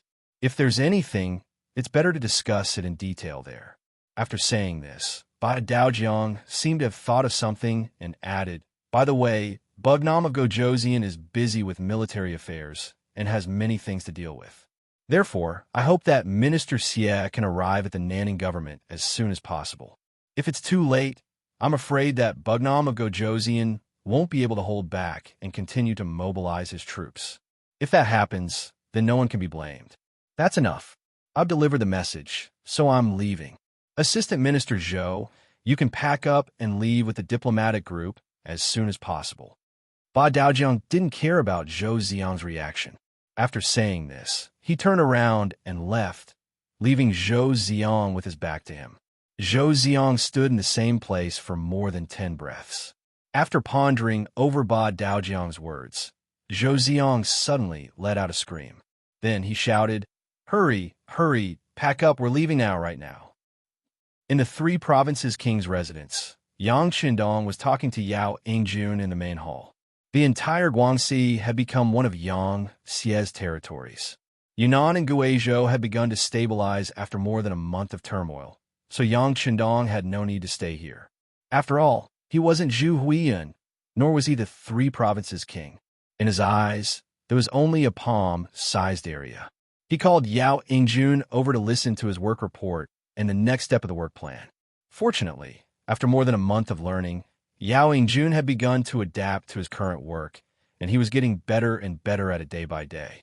In front of Yang Qindong, Yao Yingjun roughly explained the plans of the three provinces for the next few years. The main focus was on the migration of the people, distribution of land, and economic development.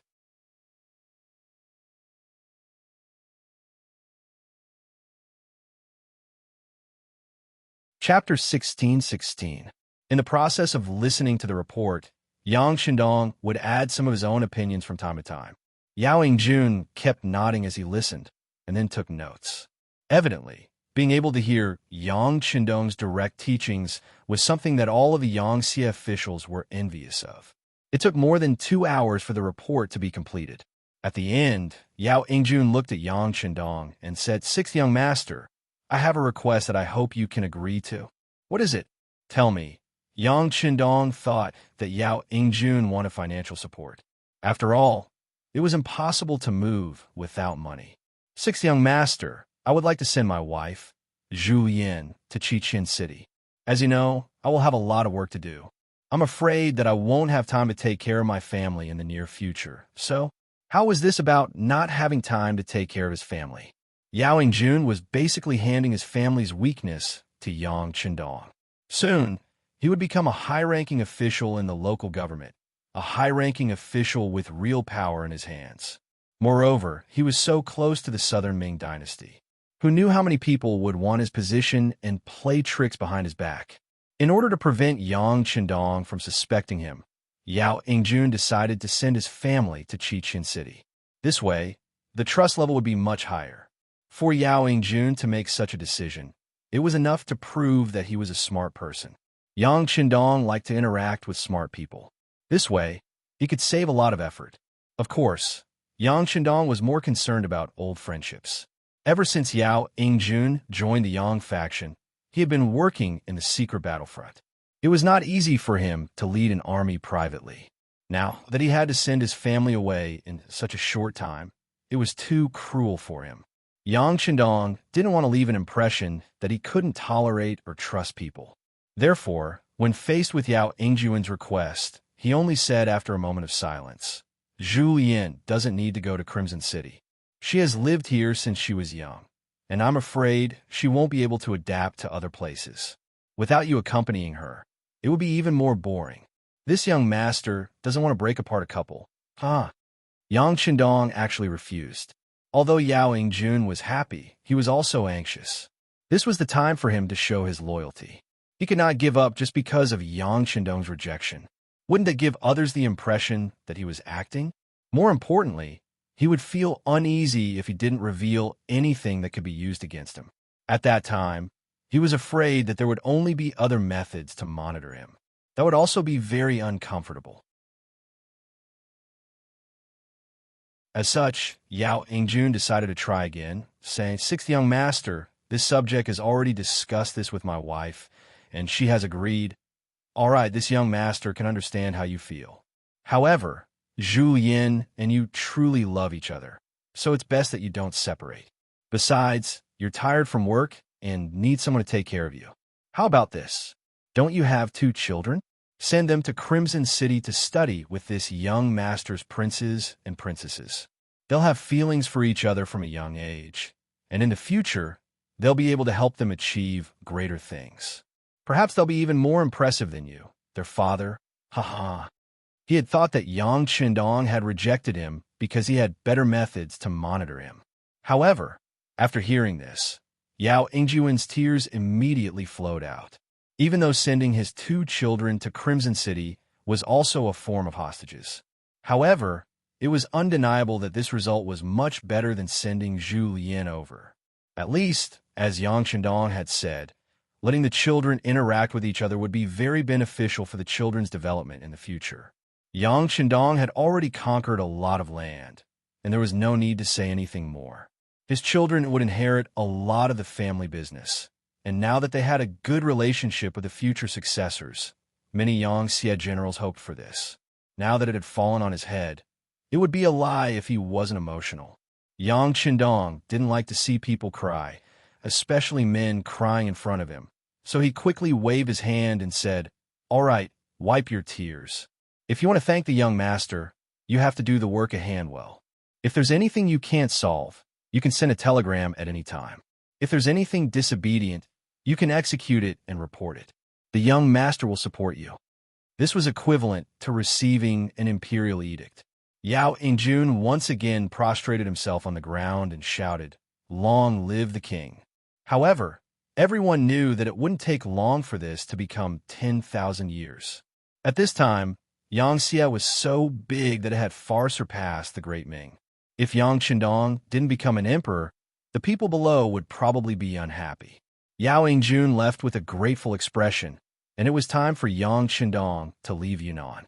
Immediately, 2,000 black cavalry followed to protect them, and the Third Army's commander, Wu Sheng, personally led the troops to escort them. The group left Yunnan Prefecture and went straight to Nanning Prefecture. When Yang Qindong left the city, all the people in Yunnan Prefecture moved out. They came out of their own accord to send Yang Qindong off. It was because of this person's arrival that the people's lives had undergone earth-shaking changes. Not only did they no longer need to worry about war and personal safety, but everyone was also given a new piece of land and had a goal in life. This was something that many people had never dreamed of. Riding on a white dragon and looking at the scene of the people sending him off, Yang Qindong said emotionally to Yao Ingjun, who was sending him off, "Did you see that? Those who win the hearts of the people win the world. As long as the hearts of the people are there, there's nothing that can't be done. You local officials and officials must remember this." "Yes, this subject will remember," Yao Ingjun replied as if he had been taught something. Nanning Prefecture. Commander Tian, who was riding a horse outside the city. There were several teachers with him. They all knew that the 6th young master would visit Nanning Prefecture today. For this, not only did they clean up the city again, they also sent many cavalry to protect him. Today, the importance of Yang Qindong's safety was far greater than that of the emperor of southern Baiming. There were many Nanning people in the welcoming team. They stood on both sides of the road, either out of curiosity or out of gratitude. Without the Wolfang Special Forces sent by Yang Qindong, all the people would have been killed by the cannons. Just based on this point, it was worth everyone coming out of the city to welcome Bugnam of Gojoseon. There was another group of people in the crowd. There were many of them, about 1,000 people. They were wearing the Southern Ming official uniform that was somewhat out of place. They were the Southern Ming officials led by the Southern Ming Minister of Rights, Xiechong. After Zhou Xiang was allowed to leave Yunnan Prefecture, he rushed all the way to Guangzhou Prefecture and met the Minister of Rights, Xiechong. After repeating the words of Ba Dao River, Xiechong could no longer remain calm. He left Guangzhou Prefecture overnight and went straight to Nanning Prefecture. Xiechong couldn't guess whether Yang Qindong would continue to send troops or not. However, he definitely couldn't allow the 5-star army to send troops because of him. If he really did that, he was afraid that the emperor would be furious. He only had one head, and it wouldn't be enough to chop it off. After rushing for a while, he finally reached Nanning Prefecture before Yang Chendong. Xiechong was smart enough not to enter the city. In order to express his attitude, he decided to wait here for Yang Chendong to enter the city first. Although it was said that Yang Chendong already had the intention of lowering his head, but thinking about it, Yang Chendong was Wunan Wang, who was recognized by the two emperors of the Great Ming Dynasty. It was not a big deal for a subject to be respectful to a king. Tian Hu and the others could understand why Xiechong would appear here, especially when they saw that the Minister of Rights, who was so high and mighty, had to respectfully welcome their king at this moment. They felt even more honored. Didn't this also prove that the strength of the five-star army was constantly rising? As everyone was looking forward to it, a black shadow finally appeared in the distance.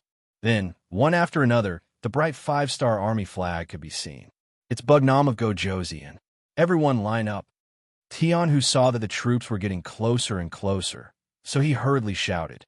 This time, because Division Commander Xiao Feng was in Lijiao Prefecture supervising the construction of the harbor, he didn't rush to Nanning Prefecture.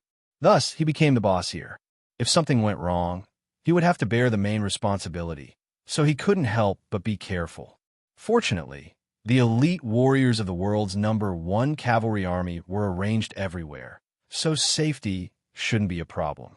About half an hour later, Yang Chendong's troops finally arrived in front of Nanning Prefecture's west gate. Tian, who had already brought everyone to stand on both sides, and saluted to welcome them. At the same time, his eyes were filled with excitement as he looked at Yang Chendong. Although they hadn't been apart for long, without Yang Chendong's command, the world's #1 cavalry army seemed to have lost its soul and felt all kinds of uneasy. Now that they could fight side by side with the 6th young master, of course everyone was excited. You've all worked hard. Yang Chendong, who was riding on the white dragon, returned a military salute when he arrived in front of Tian Hu and the others. Then his gaze seemed to intentionally look in Xiechong's direction, but he ignored him and entered the city accompanied by Tian Hu and the others. In a distant corner, Vice Envoy Zhou Ziong said excitedly, Bugnam of Gojoseon saw us. He saw us. I know. What are you shouting for? What are you doing? Xiechong also saw this scene, but he wasn't very excited. On the contrary, he felt that Yang Chendong cared about ignoring him, which made him feel very uncomfortable. However, when he thought about how his strength was inferior, what else could he do besides lowering his head? Finally, Yang Chendong, who was surrounded by people, entered the city. Xiechong also tidied up his clothes and prepared to enter the city. Just now, not only did he see Bugnam of Gojoseon and Yang Chendong, but he also saw the might of the world's #1 cavalry army. It had to be said that this cavalry army not only had a large number of people, but they were also skilled in horse riding. Under their control, all the war horses didn't make any sound, and none of the war horses jumped out of the formation, which was very terrifying.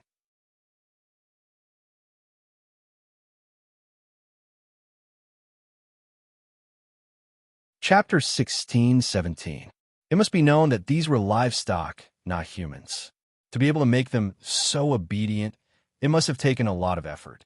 Based on this, it could be seen that this cavalry was not ordinary. Xiechong, who had learned riding and archery, had his own horse. He still remembered that it took a long time to tame it. In the end, he was only able to ride it. He could not reach the level of familiarity with it like the cavalry in front of him. Even a single horse could not do this, let alone so many war horses.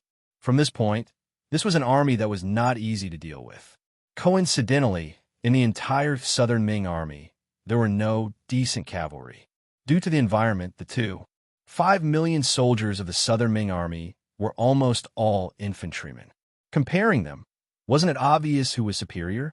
Thus, Xiechong had a rough understanding of the strength of the 5-star army.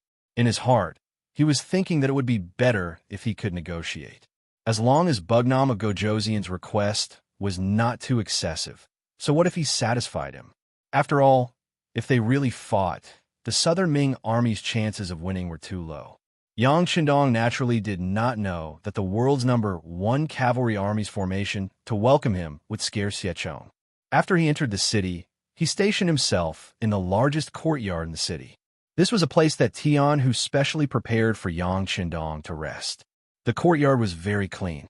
There was a rockery, a garden, and a pond. The environment looked very good. You are considerate. After Yang Qindong roughly looked around the courtyard, he nodded to Tian Hu in satisfaction. Then he said, "Go and arrange it. Let the Southern Ming envoy come and see me." At this point, Yang Qindong did not intend to continue fighting with the Southern Ming army. Since they were not fully prepared, they would stop fighting first. Of course, since he had the upper hand, he needed to ask for some benefits. He was also confident that the Southern Ming army would agree to his request, because compared to him, the other side was not prepared for war. Not fighting. Tian Hu was shocked. After all, for a battlefield-killing god like him, if there was no war, it would not reflect their value. After asking this question, Tian Hu was somewhat regretful. He should not have questioned such a big matter. Although he was Yang Qindong's student and was now the famous commander of the world's #1 cavalry army, there were some things that he could not ask. On the contrary, Yang Qindong did not show any dissatisfaction. Let's see what the Southern Ming Empire's attitude is first. After all, everyone here is Han. It's best if we don't fight. To be able to give such an answer, Tian Hu was already very satisfied. Then he said, Tian Hu's #1 cavalry. Although Yang Qindong had been the Bugnam of Gojoseon for more than 10 years, he was still unable to adapt to his current role. Therefore, he gave such an answer to Tian Hu's question. If it was the two emperors of the Southern Baiming or Zhu Huihua, they would definitely not answer this question. Tian Hu moved quickly and quickly sent people to find Xiechong and the others in the city. Then, he led them to Yang Qindong's temporary residence. In the main hall, both sides were able to meet.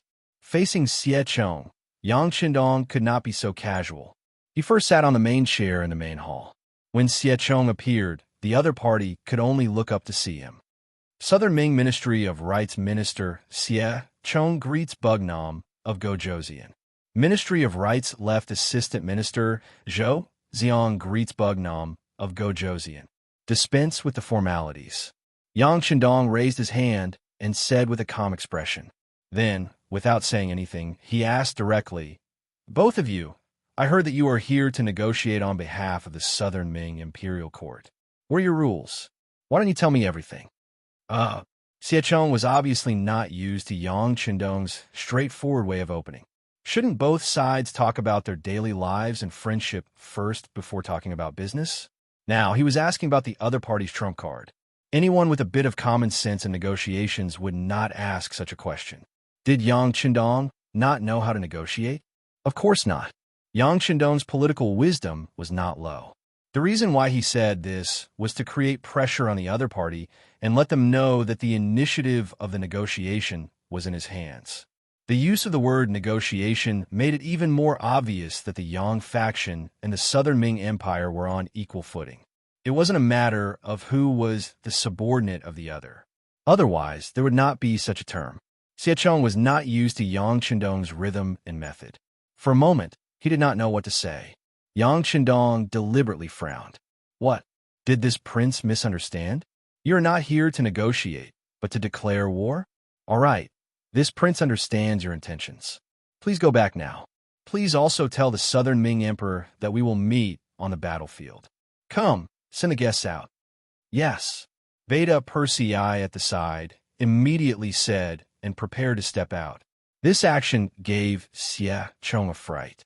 Although some words were easy to say and unpleasant to hear, he really was here to negotiate on behalf of the Southern Ming Empire. Especially before the Southern Ming Empire was ready for war, it was better not to fight this war. And if the war continued because of him, the emperor would not be appeased even if he was killed. No, Bugnam of Gojoseon misunderstood. We are indeed here to negotiate. Xiechong knew that he could not continue pretending. In order to complete his mission, he had no choice but to lower his head at this moment.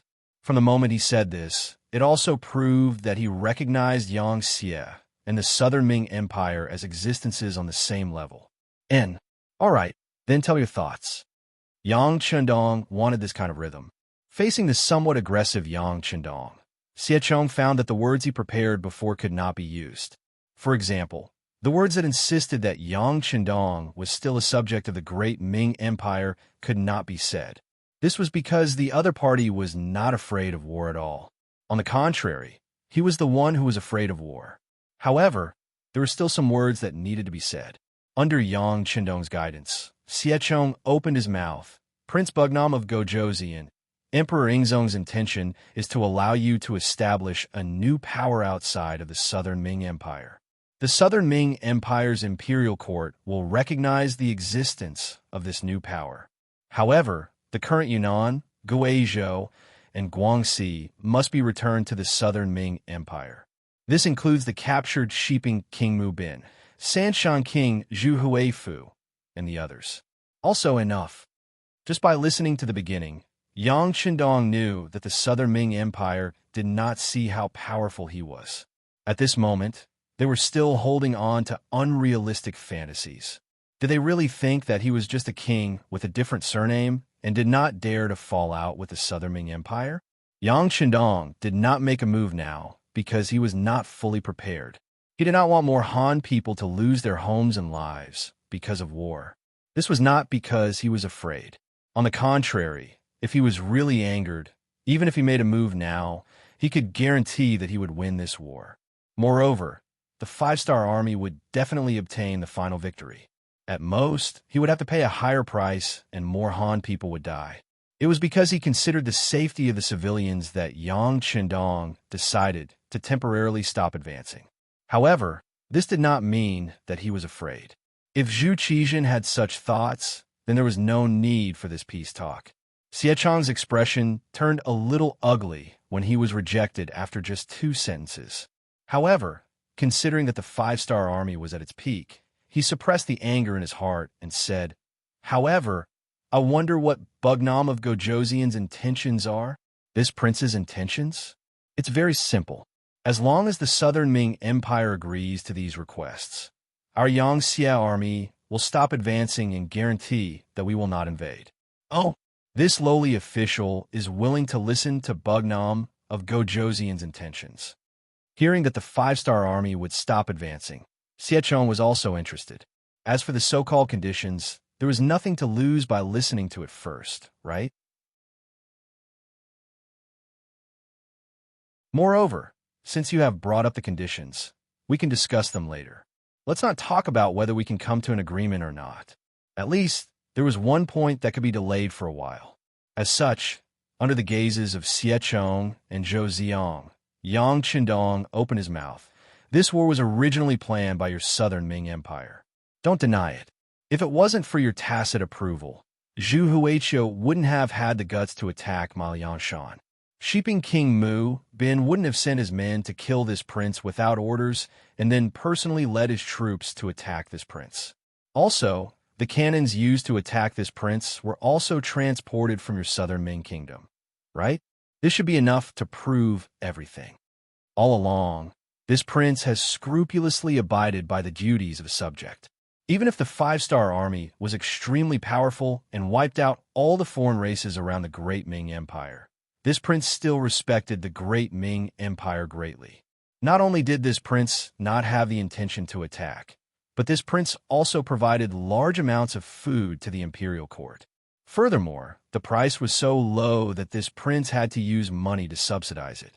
However, on the other hand, how did you treat this prince?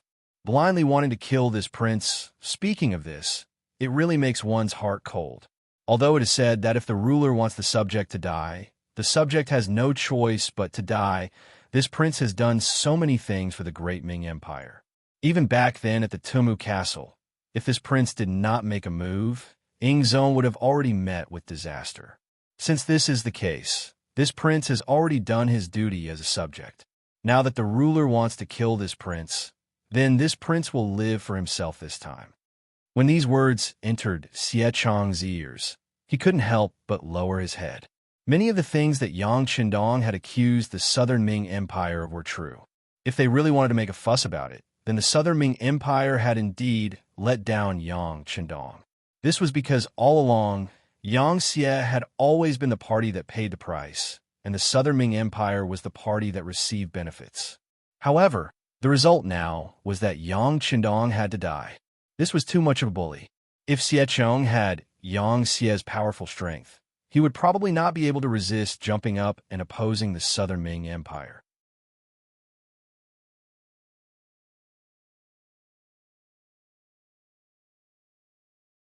Chapter 16-18. Since Xie Chong did not speak, Zhou Ziong was even more speechless. It was clear that they were the weaker side in this negotiation. Even if the peace talks ended, the Southern Ming Empire would only suffer losses. Even so, no matter who initiated the negotiations, the emperor would not be satisfied. At this time, there was no way to hide. Who would take the initiative to charge forward? Since the envoy and deputy did not speak, Yang Qindong continued, "Even if you are not benevolent, this prince cannot be unjust. After all, this is a place where the Han people live. This prince is also a Han official. If this prince does not have to use military force, this prince is unwilling to use it. However, this prince must give an explanation for the previous matter. This is also an explanation for this prince and the officials under this prince. Thus, I will raise the following conditions. First, the Southern Ming Empire must recognize Yang Xie's legal authority over Yunnan, Guizhou, and Guangxi. These territories were taken from Zhu Huiyun by this prince. It was also because of Zhu Huiyun's request that I went to Southern Yun Manor. Now that the development has been settled, there must be an explanation. Second, other than Guangdong's Laizhou Manor, the Southern Ming Empire also needs to open up Chaozhou Manor, Fuzhou Manor, Taizhou Manor, Ningbo Manor, Songjiang Manor, and Huai Manor. Our Yang Xie can build a military port there. Of course, the sovereignty of these places will still belong to the Southern Ming Empire. Our Yang Xie is also willing to pay some rent. Third, as a fellow Han, this prince will definitely not watch the Han people suffer. If the Southern Ming Empire's policies or the officials do not care for the people, causing some people to want to leave the Southern Ming Empire for our Yang Xie, the Southern Ming Empire will not stop them. We should respect the people's choice. If someone tries to stop them, then I, Yang Xie, will reserve the right to send troops to rescue them. Fourth, Yang Xie is willing to continue trading with the Southern Ming Empire. However, the Southern Ming Empire must guarantee the safety of the Yang Xie merchants. If something happens to them, Yang Xie will also reserve the right to send troops to rescue them. Fifth, for the prosperity of trade, Yang Xie is permitted to open banks in the Southern Ming Empire. Of course, we will pay the taxes that should be paid on time. However, if someone has designs on the bank, then we will also protect the right to rescue them. Sixth, due to the bad weather this year, the grain harvest in the Yang Xie region is poor, and the price of grain will increase by 30%.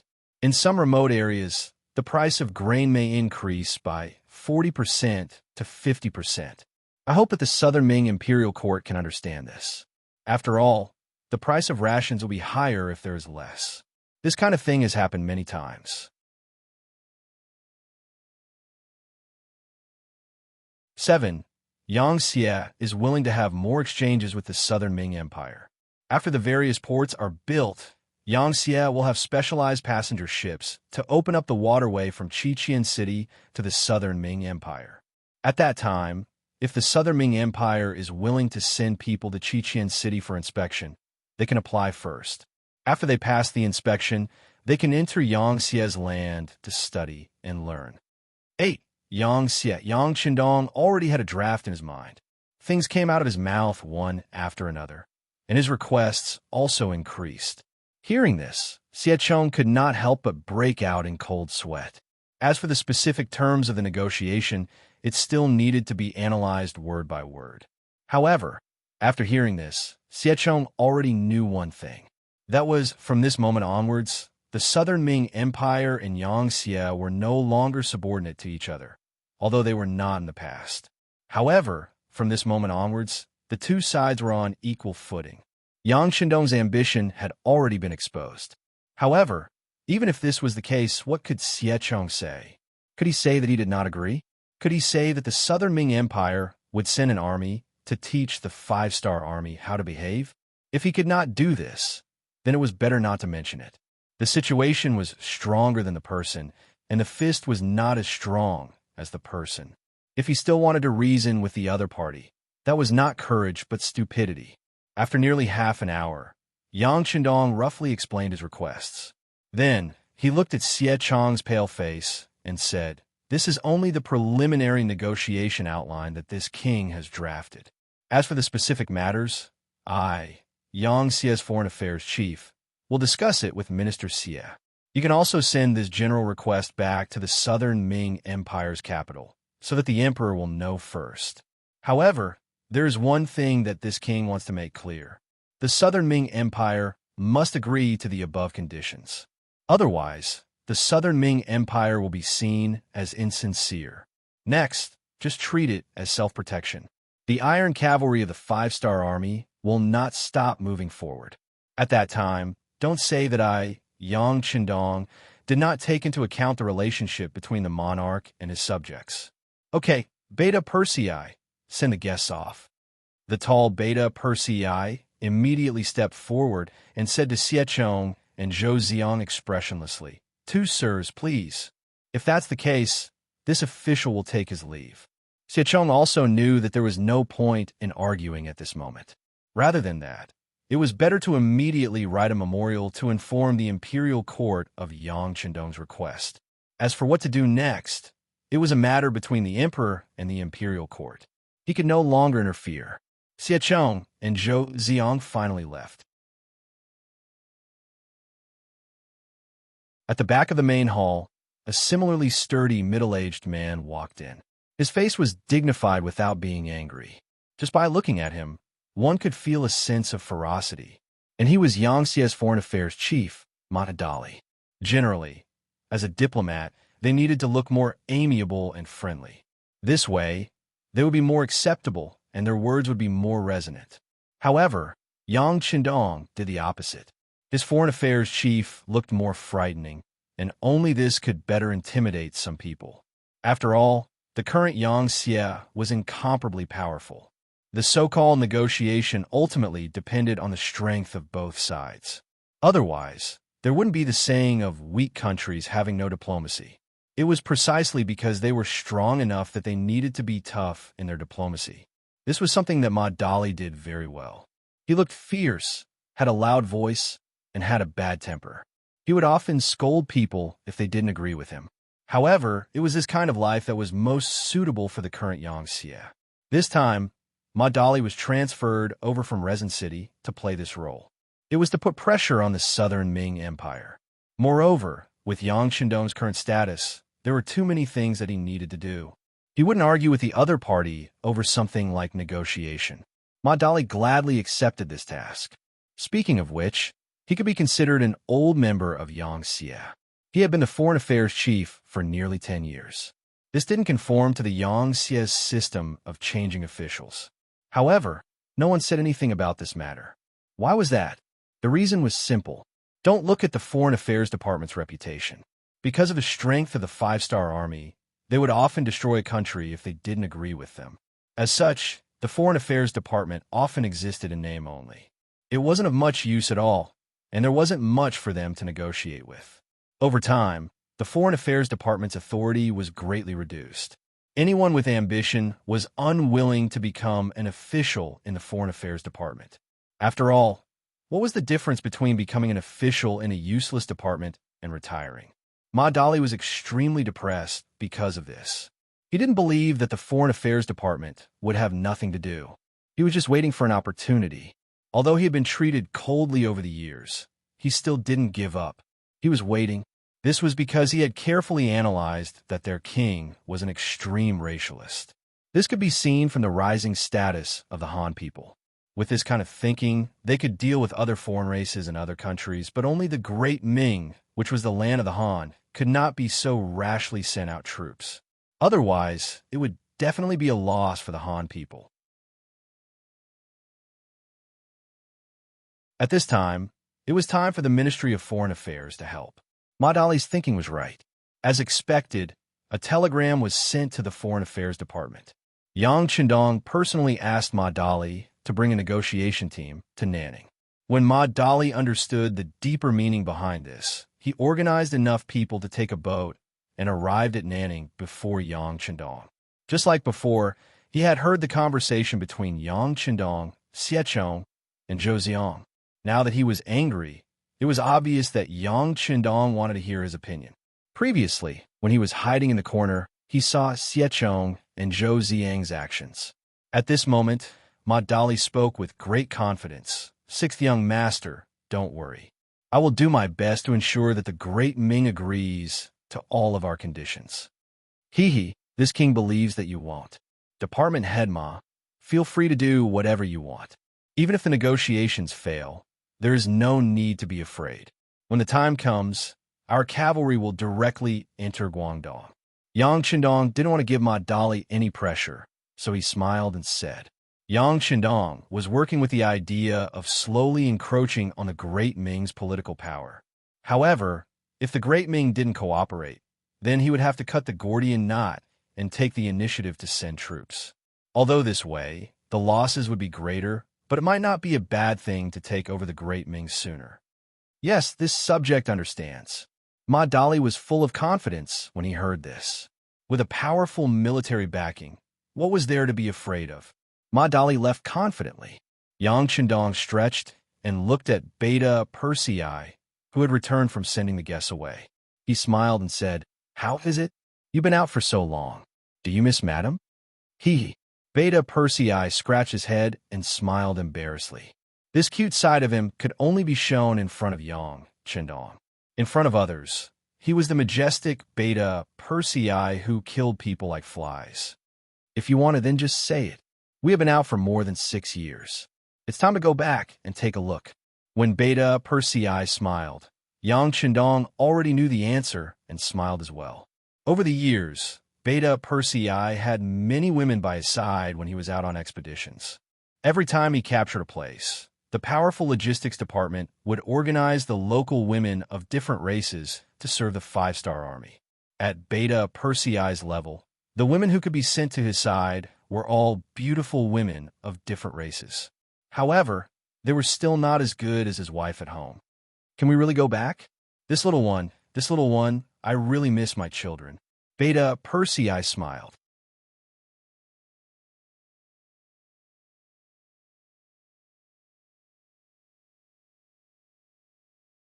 Chapter 1619. If you miss your wife, just say so. Yang Qindong chuckled, then waved his hand and said, "Okay, tell the Black Cavalry to pack up. The ship that will take us back to Qiqian City should arrive at Laizhou Prefecture soon. We'll ferry home from there." Yang Qindong was going back to Qiqian City. He had been out for more than 6 years.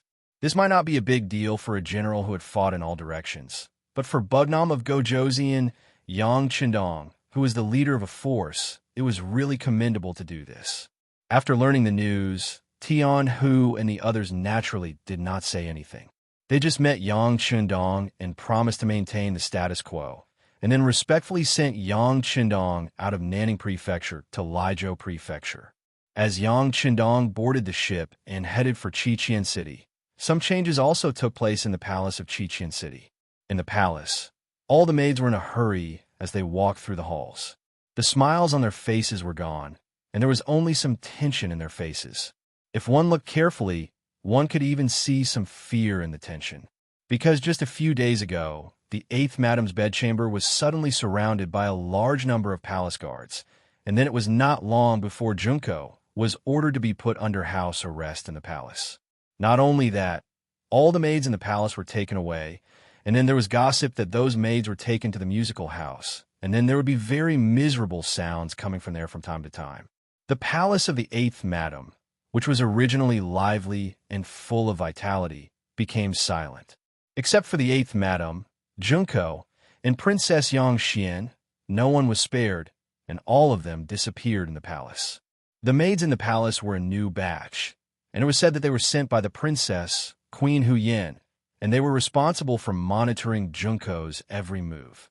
Since ancient times, the harem and the previous dynasty had a close relationship, which could not be cut off at will. Because in many cases, some things in the harem also represented some kind of signal. The harem could affect the previous dynasty, and the previous dynasty could also affect the harem. The eighth madam was suddenly put under house arrest. Although the news was not publicly spread, some officials in Chichen City still knew about it. After all, it was so big that it was impossible for people to ignore it. In the original palace of Bugnam of Gojoseon, everyone got along very well. The princess, Hu Yin, was educated and polite, and she was not a troublemaker. Although the other madams had different temperaments, most of them were born poor, and they wanted to fight in the palace. They did not have any clever means. More importantly, as the main character, Yang Chendong had not been in the Wangfu all these years. If they really wanted to fight, who would they fight for? Therefore, the harem of the harem in Bugnam of Gojoseon Earth was the most peaceful palace. Nothing had happened in all these years, but they never expected that this incident would be so big. They didn't even give a reason to the outside world. The princess consort suddenly took action, and the eighth madam was put under house arrest. Of course, the so-called not giving a reason was because it was not publicly known, but most of the officials knew what was going on. That is, the eighth madam, as a native of Japan, had pleaded with Bugnam of Gojoseon for the survival of the ninjas in her country. No matter what the reason was, at least in the eyes of outsiders, Junko had a part to play in it. But now, the ninjas suddenly rebelled. Although they failed to assassinate Yang Chendong under the rock, their betrayal was exposed. The other two special ninjas, Kitamura and Yui Suzuki, also disappeared from the ninja base. This sudden disappearance of them from the five-star army's line of sight was enough to explain everything. They were now synonymous with danger and betrayal. Not to mention, more than a month ago, Bugnam of Gojoseon's fourth brother, Yang, was assassinated in Nanjing, the capital of the southern Ming dynasty. After investigation, the 5 assassins were all ninjas. All of this proved that they were dangerous. As the 8th Madame, Junko, who had pleaded for them, naturally couldn't get away from this matter. The 8th Madame was placed under house arrest, which made the palace that was usually very lively became silent. In a restaurant outside the Wang mansion, 2 middle-aged men were sitting and drinking. Because of their arrival, the entire floor they were in had been cleared. To be able to possess such authority, it was rare to see such a person in Crimson City. After all, this was the place where Wu Nan King's royal city was located. To put it in an exaggerated manner, the number of officials here was more than half of the entire Yang clan's territory. When there were too many officials, their power was naturally not that strong. But if one knew the identity of these 2 middle-aged men, then this matter was not strange. Everything was because these 2 had the surname Yang. One was called Yang Wu, and the other was Yang Lu. That's right, these 2 were servants of the Wunan family. In the entire Yang family, there were only 5 such family retainers. They belonged to the group of people who had followed Yang Chendong from the very beginning. Now, any one of them was a person of high status and power. Many times, their words were even more influential and effective than some of the Yang faction's chiefs. Now, these 2 servants were sitting together and talking about things. How could outsiders know? Any small matter that they talked about would cause a huge commotion if it was spread out. Lure, there's no need to be so formal, Yang Wu said with a smile as he took a bite of food. I'm used to it. Ha ha. Yang Lu laughed indifferently. Yang Wu understood Yang Lu's style. He knew that this person was prideful, lived a luxurious life, enjoyed life, and liked power. So, Yang Wu didn't say anything. Although doing this would have a negative impact if word got out, with their status, and most importantly, their relationship with their master, Yang Chendong, they really didn't care about this little bit of impact. After all, if there was really someone who accused them in front of Yang Chendong, just because they had booked an entire floor of the restaurant, they would at most be warned to be careful. However, whether the person who complained would be able to withstand the combined wrath of the two Yang family servants. That was something that they really didn't know. Yang Wu smiled indifferently, and Yang Lu didn't take it seriously either. Back then, he was reprimanded by Yang Shindong and even sent to the southern Ming kingdom to manage the intelligence department. Wasn't it because he was prideful and treated people to meals and received gifts every day? Since this impression had already been formed, so what if he went a little overboard? Not to mention, Yang Lu had his reasons for doing this today. It was because some words could only be said in front of the two brothers. It was really not suitable to be spread out. Fifth brother, is the eighth madam really under house arrest?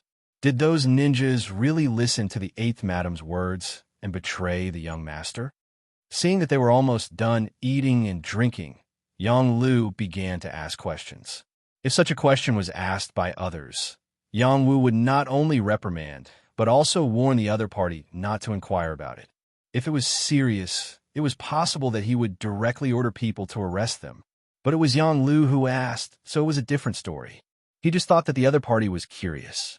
Yang Wu smiled and replied, "The matter is so big. How can it be false? The eighth madam is indeed under house arrest. As for whether she is wronged or not, it still needs to be investigated. There will be results before it can be determined. But in my opinion, whether the eighth madam did it or not, I am afraid that this matter has to be blamed." "Oh, why is that?" Yang Lu asked with great interest. "Do you still need to say it?" Yang Wu put down his chopsticks and organized his words. "The ninja's rebellion is a fact. Because the eighth madam had pleaded for her, it is not too much to punish her. This is also the first rebellion that appeared in Yangxia. If it is not dealt with heavily, what if similar things happen in the future? So this time, it can only be said that the eighth madam was unlucky and hit the muzzle of the gun. I am afraid that this matter will not be dealt with properly." "So it is." Yang Lu nodded as if he just understood, and then said, "Then in fifth brother's opinion, how should we solve it?" "We can't send the eighth madam to the death row, right? Who knows? The young master has already returned by boat. Everything depends on the young master's decision." Although Yang Wu said that he was in Peasant City all year round, and even the safety of the palace was under his control, he did not dare to say anything about this kind of thing. This was the young master's family matter. As a servant, he only needed to obey and not do anything. That's right, the young master will be back soon. Everything will be done according to the young master's wishes. Yang Lu's eyes flashed with a light that no one could see, as if there was a hidden meaning in his words. But at this moment, Yang Wu obviously did not understand it. Instead, he thought of another thing. He smiled and patted Yang Lu on the shoulder and said, "Lu, this time you saved the fourth master. You have made a great contribution. This time, the young master will definitely reward you when he comes back. Maybe he will give you a good job. Have you thought of where to go?" This time, it was precisely because of Yang Lu's timely appearance that he was able to save the life of the fourth master, Yang Yanghe. With this, Yang Shindong would definitely give him a good job. This was also the reason why Yang Wu said this. Let's see how the young master arranges it.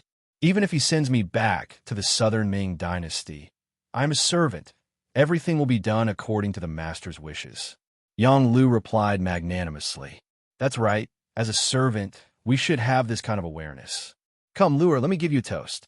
Yang Wu smiled satisfactorily. In his eyes, his sixth brother had changed. He had become more mature. This was a good thing. They were both servants. They had trained together. They had risked their lives together.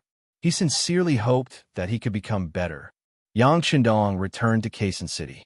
He left in 1460 and came back 6 or 7 years later. After almost 7 years, he once again stepped on the new pier of Peasant City. The accompanying Black Knights and Dragon Guards were also excited. Like Yang Shindong, they were also returning to their homeland after nearly 7 years. They were also humans and had their own feelings. Now that they could finally reunite with their families, everyone had a happy smile on their faces. You're tuning into the Romance Rendezvous YouTube channel. We're so grateful for your support, and don't forget to subscribe to join us on this incredible journey through captivating stories. Your generosity through donations truly makes a world of difference, as it's the primary source of revenue that allows me to expand and enhance this channel for you. Thank you from the bottom of my heart for being a part of this adventure.